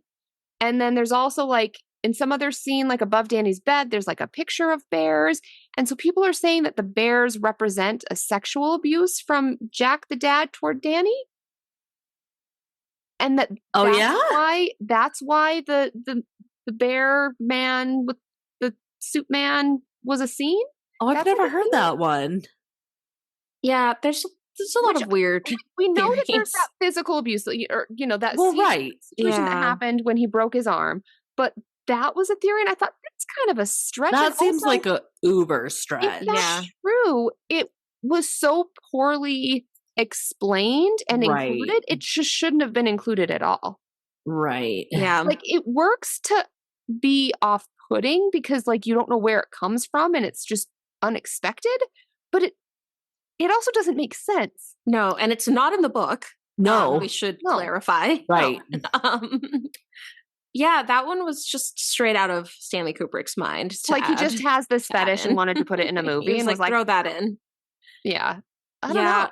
Like I'm not surprised people have come up with theories for why it was included. But I think only Mr. Kubrick knows. Yeah. I think that was just a weird thing that he was like, yeah, let's go ahead and add that. I mean, I feel like I mentioned it already that there were so many rewrites in this movie that I feel like I'm not super shocked that like this random scene ended up making it in the final cut. Yeah. It's just, I don't get it. I don't know. It's weird. It is I think weird. You can make up your own theory about it, but I think it doesn't make sense at all. Right. Agreed. It's weird. Okay. So then I think we get to the maze chase. Yeah, we do. Danny is just so smart. I know. He already knows how to get through it. But he runs and then he backtracks in his own footsteps. That was so good. Like hides in a kind of cutout and covers his tracks. Brilliant little kid. Oh, random fun fact: the snowy maze for this scene was consisted of 900 tons of salt and crushed styrofoam. Oh my gosh. Oh, terrible for the environment. Yeah, I mean, it was the early 80s. It was the 80s. Oh man. And so we're seeing Wendy at this point is also seeing more of the ghosts. So it's not just the ghosts that Danny has been able to see in his shining times or that Jack has seen and maybe become. It's Wendy sees them now too. Yeah, like when she walks in the front hall and it's just very cobwebbed and there's all just these skeletons that were dressed up. Yes. I loved that scene. I thought that was cool. Yeah. One thing she sees too, and I'm curious if you have a fun fact about this, Yvette, because I feel like I've heard something about this, but I didn't remember it. I think I've mentioned before, I have quite a large TV now. And so one of the things that Wendy sees is the elevator scene with the blood. And I saw a person in the blood. Like it seemed like it was very, very subtle, but it almost seemed like I saw like a person kind of standing like it was like an outline of like someone on set or something like that. Is that a thing? I'm looking it up. Or am I hallucinating? Because maybe I could totally see that being a thing. But like I saw like it was in the left corner of the screen and I've never noticed it before, but I was wondering maybe if it's just because I haven't had a big enough TV that it stood out. I mean, I hear that happening a lot. Like, you know. I saw like an outline of kind of someone in the blood. But I'm not seeing that. Maybe I just saw a ghost. Maybe it appeared just for you. That could also be what happened. Okay. All right. Well, moving on. But listeners, if you saw a person, let us know. Let us know. Because I could see that being a And thing. I didn't see it in any of the other blood scenes with the elevators, just the one with her. Interesting.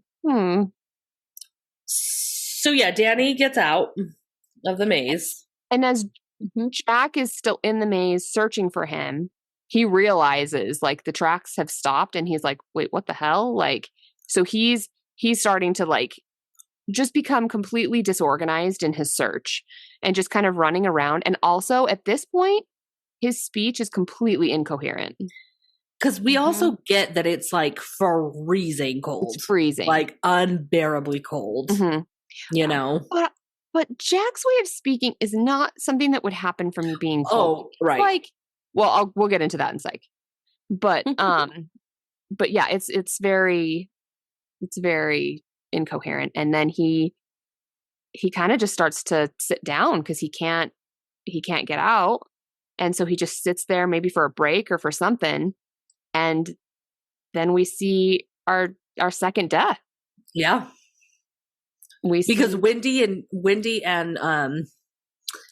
Danny. I wanted to say Harry, but I knew that wasn't right. I think it's like the Harry Potter one where they're like in the tournament. Yeah, that made me think of it because like in the hedge maze. And then Harry came out. All related. That's so funny. I don't know. Sorry, guys. That was a weird one. Getting weird here. We've been seeing Danny and the mom get in Halloran's snowcat, and they start to get away. Yeah. So we know that they're going to be safe, and then we see Jack Nicholson is just frozen. It's just frozen face. And just so this good expression on his face. Even if you don't watch the movie, just Google Jack Nicholson frozen shining face. You have to. It's amazing. So good. Yeah, it's so good. And then compare it to Brianna's husband in our costume. We did really good, you guys. Yeah, really good. He looks really good. Because it's a little jarring how uncanny my husband can pull off Jack Nicholson vibes. And how mine looks like Grady. He doesn't normally. But he really pulled it off. That's amazing. Oh. And then we see kind of the last scene we hear just this old-timey music. I know the song, but I'm not going to sing it. But we hear this old song and we see this wall of all of these pictures on the wall. And there's a picture of a party that was like July 4th of 1921. And who is in the center of the picture partying it up? Is Jack. Jack Torrance is his name in the movie. It's not Jack Nicholson in the movie. But who Jack Nicholson plays. Amazing. That's it. Here we go. End scene. And okay, so before we like do our normal segments, I have a question. Like, what do you think it was? Like, was Jack really the caretaker then?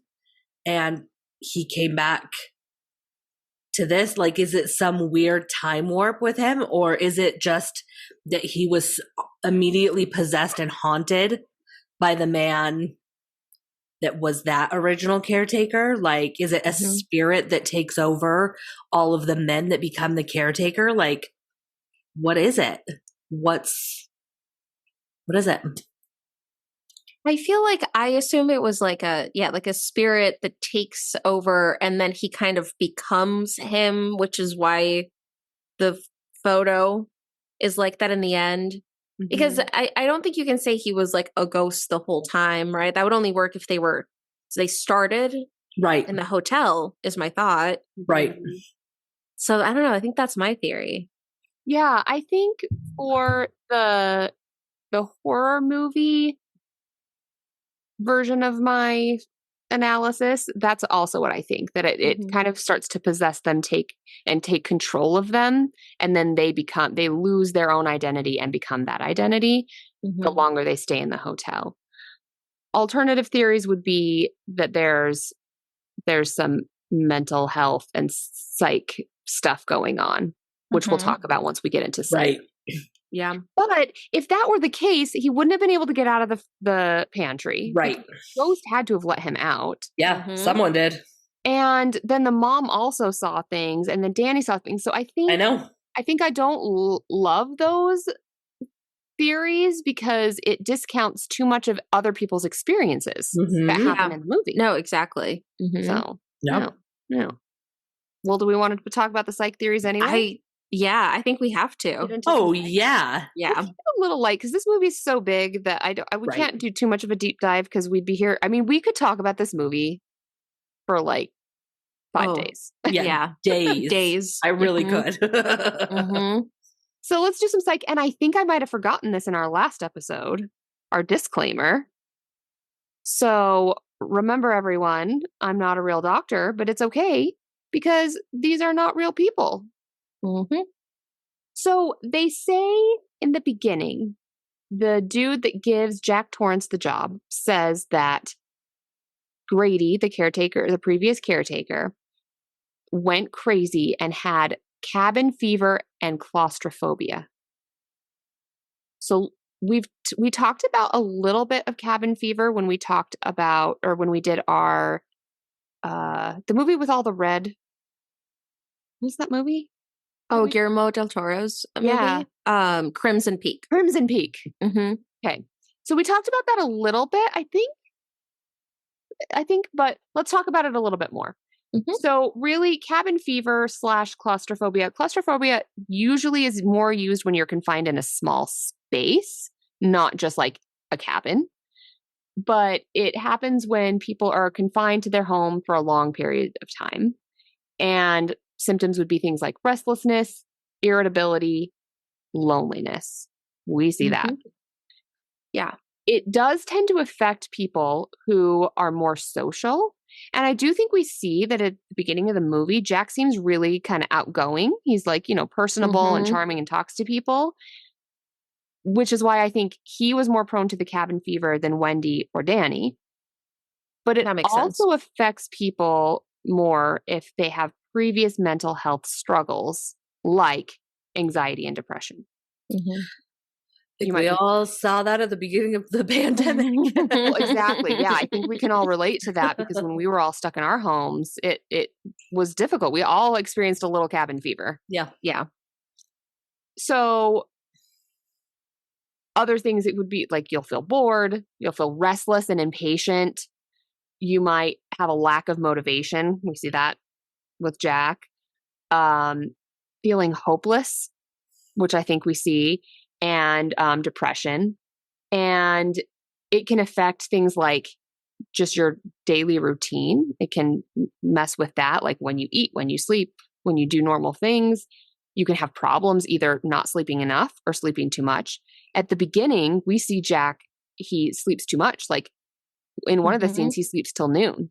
Yeah. And then toward the end, once he's getting more affected, he stops sleeping altogether. It's like, I'm just tired. I'm not sleeping. You can't concentrate. We see Jack can't focus on his book. He's just like, whether he's procrastinating or it's cabin fever, he's like throwing balls at the wall. He's doing whatever he can to not actually write his book. It also can result in changes in your eating habits and grooming. I feel Jack's hair gets a little bit like wilder. It's a little more wild. Totally. And another one could be drinking too much alcohol, which is technically not available, but toward the end, Jack finds a way with the ghosts to drink. So things that you normally would do is kind of develop routines and stick with them. Have a good work-life balance, which it seems like Jack just can't separate those. It's like he's always working, but also never working. Yeah. Like he's always feeling like he needs to, but never actually does it. Yeah. I don't think we see much with like poor eating habits, like not eating healthy. Yeah. But like physical exercise and getting outside is big. And even Wendy tries to do that with him. Like she's like, why don't you take me for a walk? And he's like, no, I gotta work. Even though he never does. Yeah. Connecting with others any way you can. So again, we see, I think one of the reasons why Wendy doesn't get the cabin fever is because she even gets on the radio and talks to like the sheriff and stuff, whereas Jack talks to no one. Yeah. Controlling your news consumption. This doesn't really apply to them, but it definitely applied to all of us when we were, quarantining at the beginning of the pandemic. Yeah. And trying to like focus on the positives and be gentle with yourself is really helpful if you have cabin fever. And Jack was definitely not that. No. He wasn't being gentle with anyone. No. Right. So that's one theory, is that, this cabin fever causes the caretakers to like lose their mind. I mean, that's never a result of cabin. Right. Is that? Yeah. But because they say that in the movie, I kind of wanted to chat about that a little. Yeah. And I think that could be like a contributing factor. Yes. Yeah. To their, especially Jack's mental state. But, I think with the movie, we have to acknowledge the ghosts. Right. Right. If we do want to ignore the ghosts for two more theories. Another one is there's 3 separate diagnoses that we could give Jack if the ghosts don't exist. Well, one of them I'm going to give him either way. The first one is that he has paranoid schizophrenia. Yeah. And you kind of see his descent into the paranoia and his episode of the schizophrenia take hold of him. The symptoms that he exhibits with this would be delusions, seeing ghosts, or feeling like his wife is out to get him and stop him from being successful when she's not. Hallucinations, seeing the ghosts that are at the bar giving him whiskey when they're not there or at the party.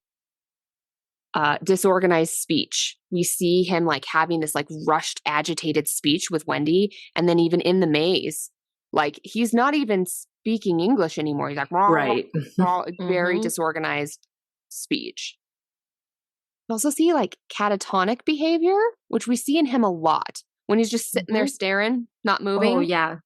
Like he's just in his own head. And avolition, which is what is this SAT word? It's a very fancy pants word for having a lack of motivation. So like, I got that. Okay. So those are all symptoms that can be part of schizophrenia, especially the paranoid schizophrenia where he's thinking that people are out to get him. So that's a theory that he has that. Which, if the ghosts are real, I don't think that would be a diagnosis I would give him, but he has so many symptoms that maybe that also is a factor. Like the ghosts are there, but he's also got schizophrenia, but he's also got cabin fever, and it's all adding up to this mess. Because Wendy also sees the ghosts, right? So we can't say it was entirely him. And Danny. And Danny, of course. Yeah. Right. Another diagnosis would be, and this is one that I will give him either way, is that he has alcohol dependence. And maybe more of this is based off of my knowledge of what happens in the book versus what happens in the show. They do show it a little bit in the movie, but really the book, I don't know if you remember that, Brianna. Yeah. Jack's perspective and thinking about the alcohol is huge. Like it's a huge thing for him. Yeah. And then a third one, which I do think we see a bit of this, even if the ghosts are there or not, is that he has antisocial personality disorder. So some evidence of this is like, it's almost like he puts on a show for others.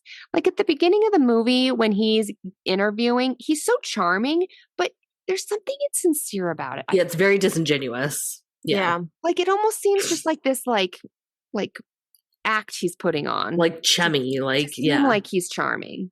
Yeah. And I feel like that ends up being pretty like deceitful and manipulative, which can be, a thing in antisocial personality disorder. Like, even how he lies to Wendy about, originally, like he says he never hurt Danny, but she and him both know that he did at one point.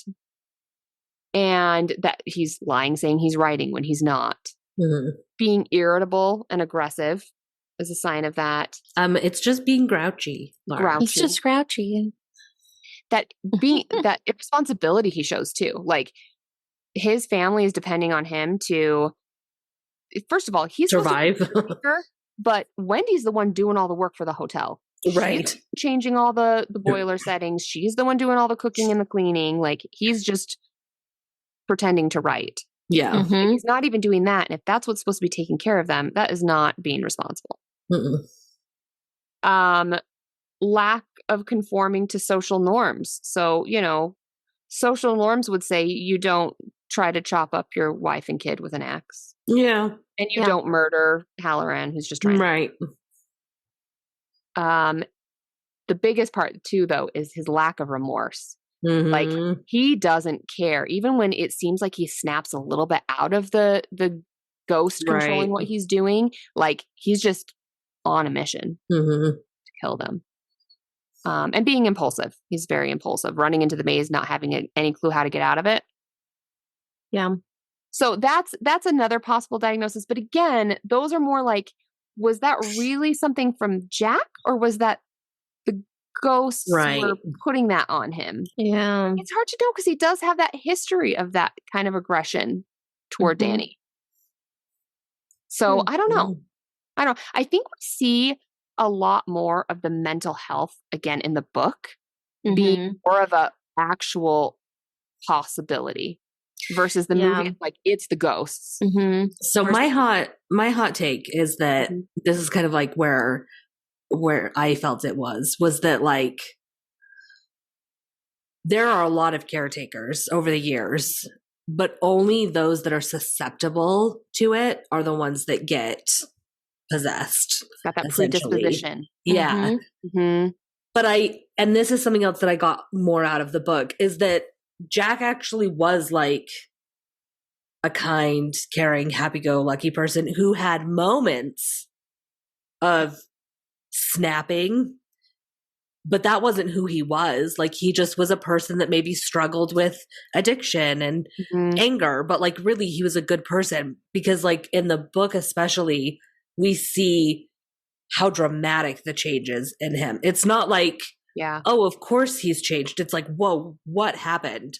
And like, Wendy was so shocked. Yeah. He was remorseful in the book originally. Yeah. So I think like it's the spirit that takes over and the ghosts that present themselves only do it to those that they know they can get. Like, I can get that bastard and get him to kill his family and use it. Like, that's where I think it's okay. Yeah. I see that. So just a couple other little tidbits would be just some psychological flaws I saw in Jack would be that he definitely did a lot of projection onto both Wendy and Danny. Like, he was blaming them for his failure to actually just like get his shit together and work on his book. He did a lot of blaming of his circumstances on like not enough time, when no, he had all the time in the world. So like a lot of deflecting and a lot of just projection of stuff. So maybe that was the personality flaw in him that allowed the ghost to enter, was that he wouldn't take responsibility. For things. So one other theory that I'll be real fast about, because it's going to be a long episode, is that it's very Freudian. And we mentioned it a little bit, but that we all have various levels of consciousness. There's our consciousness, there's our consciousness and superego. That's kind of the part of us that we are aware of. It's got a lot, like, we know our impact on others. It's controlled by a lot of morals and rules of society. But then there's also the unconsciousness and the id, which is more driven by instinct and your primitive urges like sex and violence. And like the id is like all your base desires. It's very selfish. Like with your id, the your own pleasure is the most important thing. Like the most important drive that you have. And so some theories are that this Overlook Hotel unlocks Jack's unconsciousness and id. It makes those the forefront. So these base desires and primitive instincts he has that normally he suppresses with his consciousness. Over. The Overlook Hotel stops his it stops his consciousness and his superego. It like totally makes those ineffective, and then his id and unconsciousness comes out. So he's always struggled between those, but he's been able to keep it at bay. But the Overlook Hotel allows those to come out, and that unconsciousness and his id wins. And the true piece of shit he's always been suppressing comes out. That's a theory, sense. Which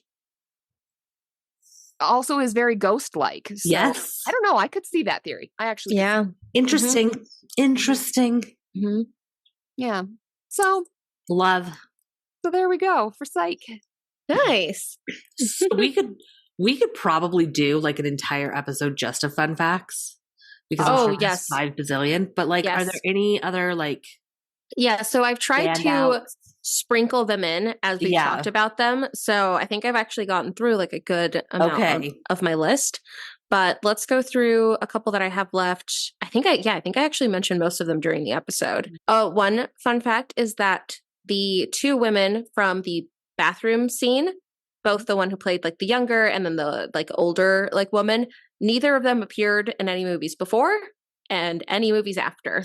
This was it. Just once. One movie. I wonder what got them into like right? And then never again. Can you imagine just being like, oh, I only did one movie. It's The Shining. It's like the most you may have heard of it. Yeah. Do you have like an update on the child actor? Oh, I don't know. Okay, I do. So he I think was in 1 or 2 other things. But he was really not in much. And as of 2023, they did an interview. He's like a high school biology teacher. Has a couple kids, has a wife. And yeah, he just has a very normal life. Like as he got older, I think his parents were like supportive of him staying in acting, but he was like, I'm just not interested in it. And they were like, okay, cool. So that's kind of The Shining is really the big thing that he's done. Yeah. I just thought, what if that was your teacher? How cool! Right? Yeah, I just did The Shining and then kind of moved on. I bet the kids don't know. Like, I bet he doesn't tell them. Right. Like, depending on how old they are, I could see. Yeah. Right. Isn't that kind of like the actress who played Matilda? Didn't she like just go and become like a normal person? Yeah. Yeah. Mm-hmm. Yep. I love when they're just like one giant success and it's like, yeah, I'm good. I'm done. Mic drop. I did my part. I'm out of here. I've also noticed I've brought up Matilda in several of our episodes because it's an incredible Laura movie. and I watched it the other night. Yeah, Brianna and I watched it. After we talked about it, we watched Matilda. Because it's an incredible movie. It really is. Good palate cleanser if you need it. So good. Okay, we have to talk about the elevator scene, obviously. A scene so good, they showed it like 3 times, and you can't blame them because it really is that good. So in this day and age, you would use CGI, but obviously they weren't going to do that. It was all practical.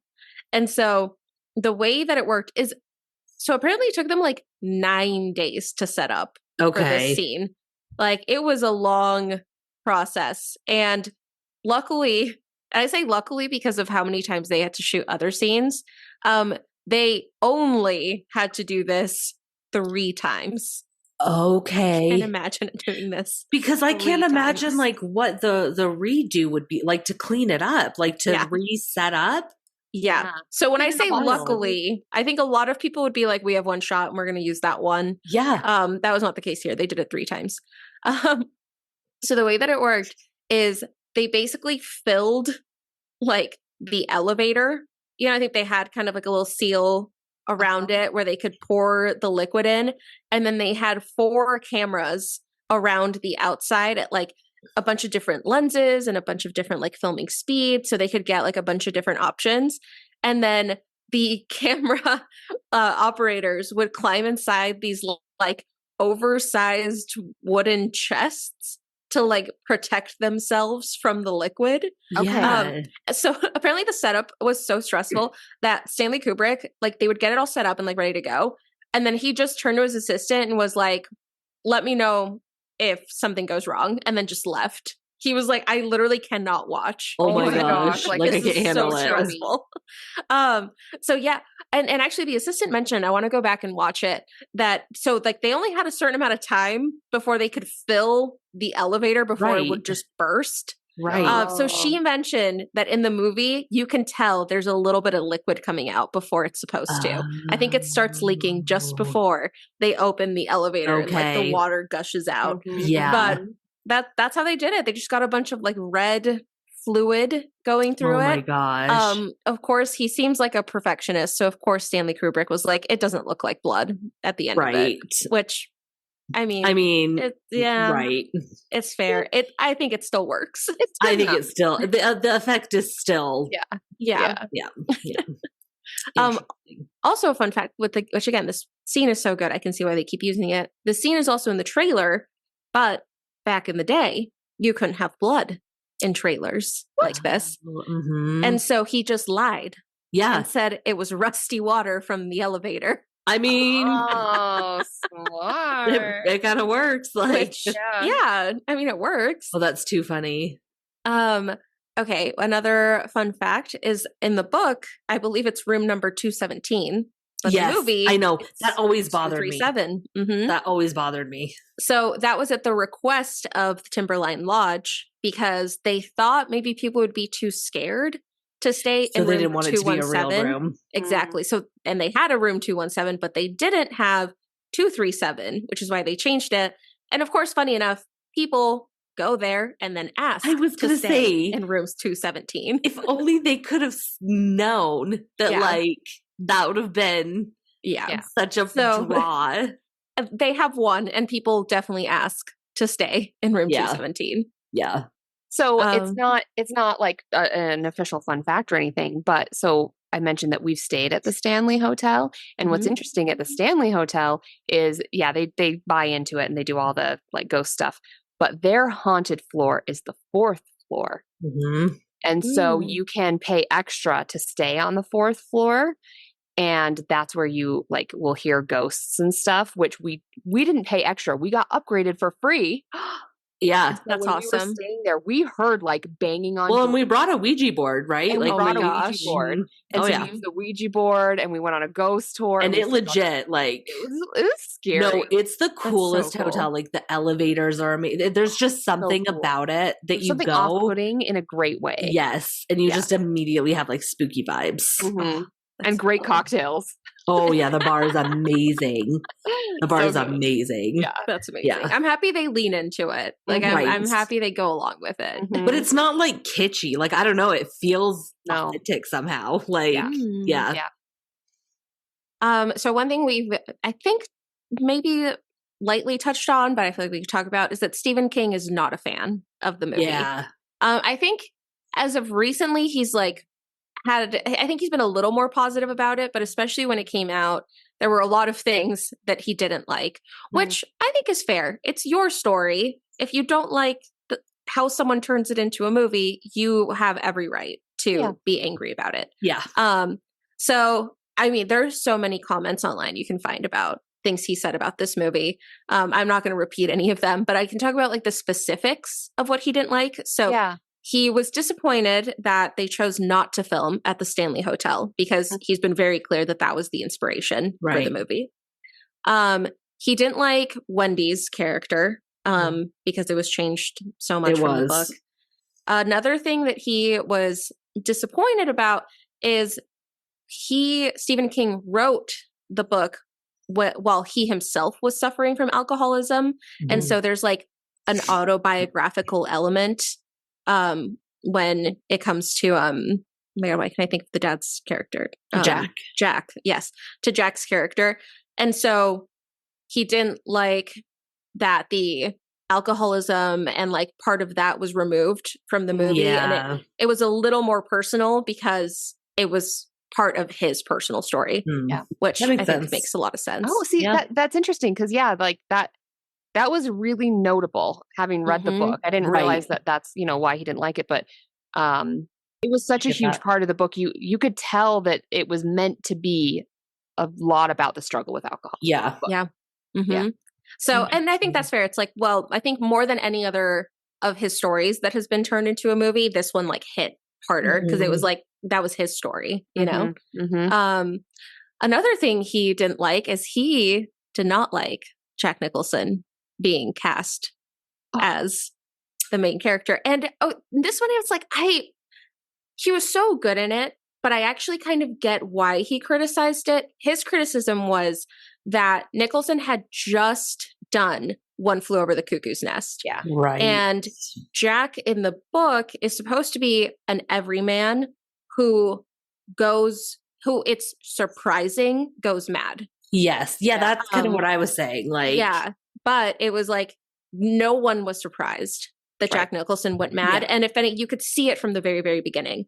Yeah. So I get it was that. like, I feel like that one I'm torn because he played it so well. So good. But I can't, it's like, I can can't totally picture get- anyone else doing it, but I also Yeah. really understand that critique. Yeah. Yeah. So a couple of people who were considered, and Stephen King didn't like any of them, so don't worry. Okay. So obviously Jack Nicholson got the part. Other actors were Robert De Niro, Oh, weird. Okay. Robin Williams, No. and Harrison Ford were all Maybe see considered. Harrison Ford. Actually, yeah, I could maybe almost see Harrison Ford. I Not feel like Robin none of them Williams. like jumped out at me as better options. And like I said, Stephen King hated all of them. So Mhm. I Yeah. love Jack Nicholson in it. I know. I Yeah. feel like he did a good job. I know. And it's hard for me because I love the book and I love the movie. Mm-hmm. And so it's hard for me that there's like it's They're almost like you two know, separate we things. love fighting. I'm like, Yeah. no, Yeah. you're both great. You're Like, both it's good like for different ap- reasons. Appreciate them for Yeah. what they are. Yeah.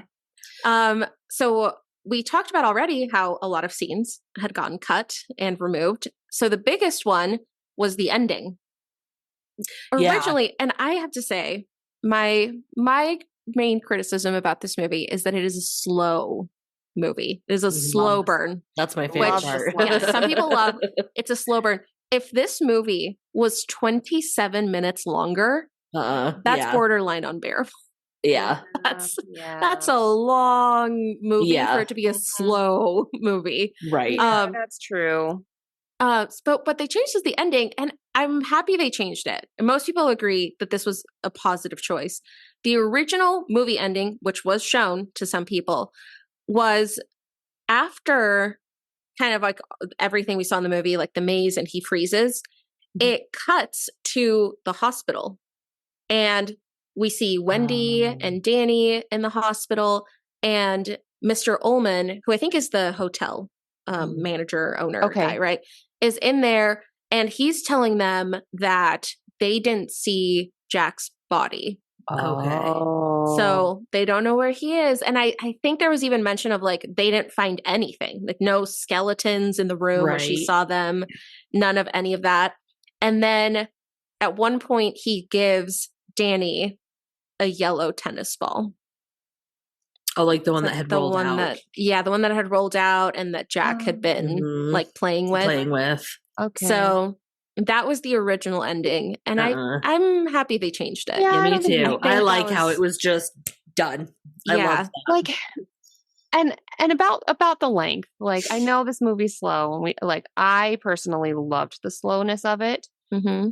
But I will say though, like, have either of you seen like some other like Stanley Kubrick films, like the 2001: A Space Odyssey, the longest movie in the entire history of the world? Yeah. Like it Mhm. moves so slow. So I think that's his style, and to me, Shining at least it works. Yeah. Like intensity and like Yeah. the spooky vibe it creates. But like in some of his movies, he is just too damn long. Yeah. It's a lot. Yeah. Like that movie lasted 100 years. Like it's so Yeah. So we've talked about the fact that there's literally 1 million fun facts about this movie. So I'm going to end my fun facts there, but I wanted to mention a couple places people can go if they Yes. want to learn Yes. more. And we can link these. So one of them is I did find a link that outlines all of the deleted scenes. Laura already mentioned, the European cut is different from the American one. And then even that depends on when you saw it. So I will share the link that shows all of the deleted scenes and where they would have been in the movie. Ooh, I want to It's kind of a fun, it's a fun read through, but like there's way too many for me to talk about all of them. Another one that I talked about is the documentary that was made by Vivian Kubrick. It's pretty short. It's only like 35 minutes. Ooh. And I wouldn't say it has like a ton of fun facts, but it's just like behind the scenes, it's just like seeing all the actors like right before they're about to shoot a scene and stuff. So it's kind of fun to watch just as like a fan of the movie. Yeah. And so that was part of a BBC show called Arena. So if you just look up Arena Making The Shining, I'm sure it'll pop up. Cool. And then I'm doing another. This, oh yeah, no, you should I'm do excited it. about this. Yeah. And we will share them on our Instagram. Yes, So you can go we'll to our share- Insta to find all the links. Yes, we'll share all of these. If you are so mad at us for not going into all of the theories and stuff that people have talked about in this movie, I would recommend watching Room 237. It's a documentary that goes through all of the interpretations that people have about The Shining. So that's a good deep dive if you want to look at all the different theories that people have with the movie. And there's some wild ones. Yeah. I mean, people were like, because people think like Stanley Kubrick filmed the moon landing and there's references to him faking it in The Shining. Like there are some wild theories out there. Okay, I just have a couple more. One is the layout of the hotel, which I guess we didn't really talk about, but it's very confusing where everything is. Yeah. And I have a link of someone who created maps of what they theorize the layout of the hotel would be. Nice. It's honestly really fun to like click through all of the maps. So we will share that so you can try to get like an idea of what the layout would be. Yeah. And then the last one, and I'll say this is for super fans, but unfortunately it's no longer available. Lee Unruh, who's just like a super fan of the movie, released a 2,200 page book with like never before seen photos and interviews with the cast and the crew. And it's just like, it's like this like special box set with all of these things, like all things Shining. They sold for like over $1,500 each and only 1,000 copies were made. So I would recommend looking up photos. So disappointed. Because it's really cool. So it's just like, and part of it was like with the deleted scenes, it's like there's photos from these deleted scenes in the book and just interviews. And it's really cool. I'd recommend just looking it up online because there are like a couple photos. And then I did see on a Reddit post, Lee Unruh, who is like the author that created all this, he said that they wanted to release this collector's deluxe edition first, but that there is a cheaper version coming. Nice. So this fancy version was released like 1 year ago. So I imagine this cheaper version might be coming out soon. Okay. Nice. Oh my gosh, I'm so into it. These are just a couple of the resources you can check out. Oh, awesome. Yeah. Yeah. No, we'll share them all on our Insta. I think one of the things that like, I mean, there's a lot. And like I said, I really could just sit here for hours and talk about it. But like, I think it's interesting because it makes you think of how movies are made and how it was then versus now. Like there's a lot of safeguards in place, and rightfully so, that like he probably couldn't get away with the way that he treated, Shelley Duvall. But also I think it's interesting because I've also heard in interviews like Jack Nicholson has come out and been like, no, actually he's a great guy. Like he was really good to us. Yeah, he was a little rough on Shelley, but and I also like, I remember reading about how like unbelievably protective he was of the actor that played Danny, and just really making sure that he was never exposed. And like even the scene where Shelley is holding him and Jack is losing his shit, that's a doll. That's not Danny. And you can't really tell. They did a good job of it. But so I just think it's interesting to like think about the old days and how they did movies. Yeah, definitely. Yeah, it's such a good one. Oh, all right. Well, here on Spooky Sips, we don't give stars, we give sips. So where are we at? What are we thinking? I can start, and I'm doing this knowing that I'm just going to get voted off the island. No, it's okay. It's okay. So, it's okay. We're allowed to have. I'm getting booted off the podcast. It's good for us. I mean, I already mentioned it. My biggest criticism is just it's kind of slow. And the first time I tried watching this movie, I fell asleep. And then the second time I tried watching this movie, I fell asleep again. And then finally I just watched it during the day with some coffee. And I really enjoyed it. Okay. I was like, all right, it's a comforting movie then. Daytime movie. You to sleep. Okay. Now, I have also fallen asleep during Pulp Fiction. So I'm a bad I literally have never fallen asleep. I can't. I fall asleep during every movie. Yeah. So that's my other thing is I couldn't get through this movie without falling asleep at the beginning. Once I did watch it though, I loved it. Very good movie. I can't rewatch it very often because it's just a little every year. It's a little slow for me. Okay. So every few years I can do a little rewatch. But this rewatch, I stayed awake.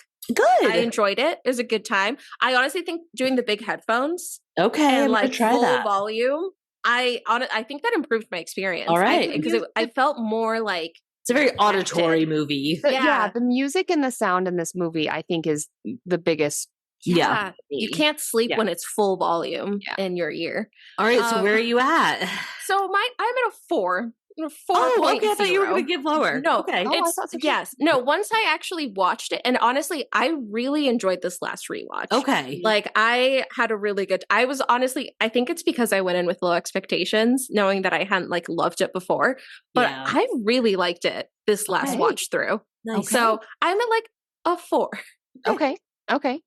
Brianna, I feel like you have to go next because I mean, I think everybody knows mine. But I'm a 5. Like to me, this is just like I love so many different types of horror movies. But to me, this one is just so like it gets me. Maybe I relate to Jack. Maybe that's the dark truth is that like I'm like I get it, man. Like yeah, so I agree. I think that this is like one of my favorite movies, and I always like want to rewatch it. You know, when it gets spooky season, and I feel like I get new things out of it each time I watch it, and just the sounds and the music in this movie is just so friggin' good. And I really need to petition the Utah Symphony to oh my gosh play to this movie. Like that would be so cool. I also give it a 5. I love this movie. It's like really, really one of my top movies. Yeah. So you know, it's funny. We're sitting here and I just noticed that like in my living room, I have on display the Shining board game. So there's a board game of the Shining. It's really cute. I think we did play it while we were at the Stanley Hotel. I think so. Yeah, I think we did. We did. Yeah. So I'm a super fan. Yeah. Oh, okay, you're gonna have to post a picture of the game. My keychains, like I'm not a big fan of keychains, but my keychain is the Stanley Hotel like keychain. Nice. Super fan. Amazing.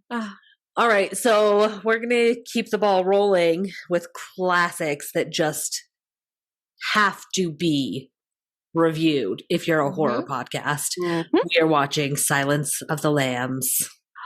And it's going to be a special treat because we are watching and recording together. Yes. So if you haven't seen that one, prepare yourself and then get watching and get sipping. And we'll see you next time on Spooky Sips. Bye. Thank you for listening to Spooky Sips. If you enjoyed this episode, don't forget to rate, review, and subscribe wherever you're listening. To stay up to date on all the spooky things we're up to, follow us on Facebook and Instagram at SpookySips_podcast. And if you want to help support the podcast, consider buying us a coffee, or really a cocktail. We are completely independent, so every little bit goes a long way to keeping our podcast running and improving. Thanks again for listening, and we'll see you in 2 weeks.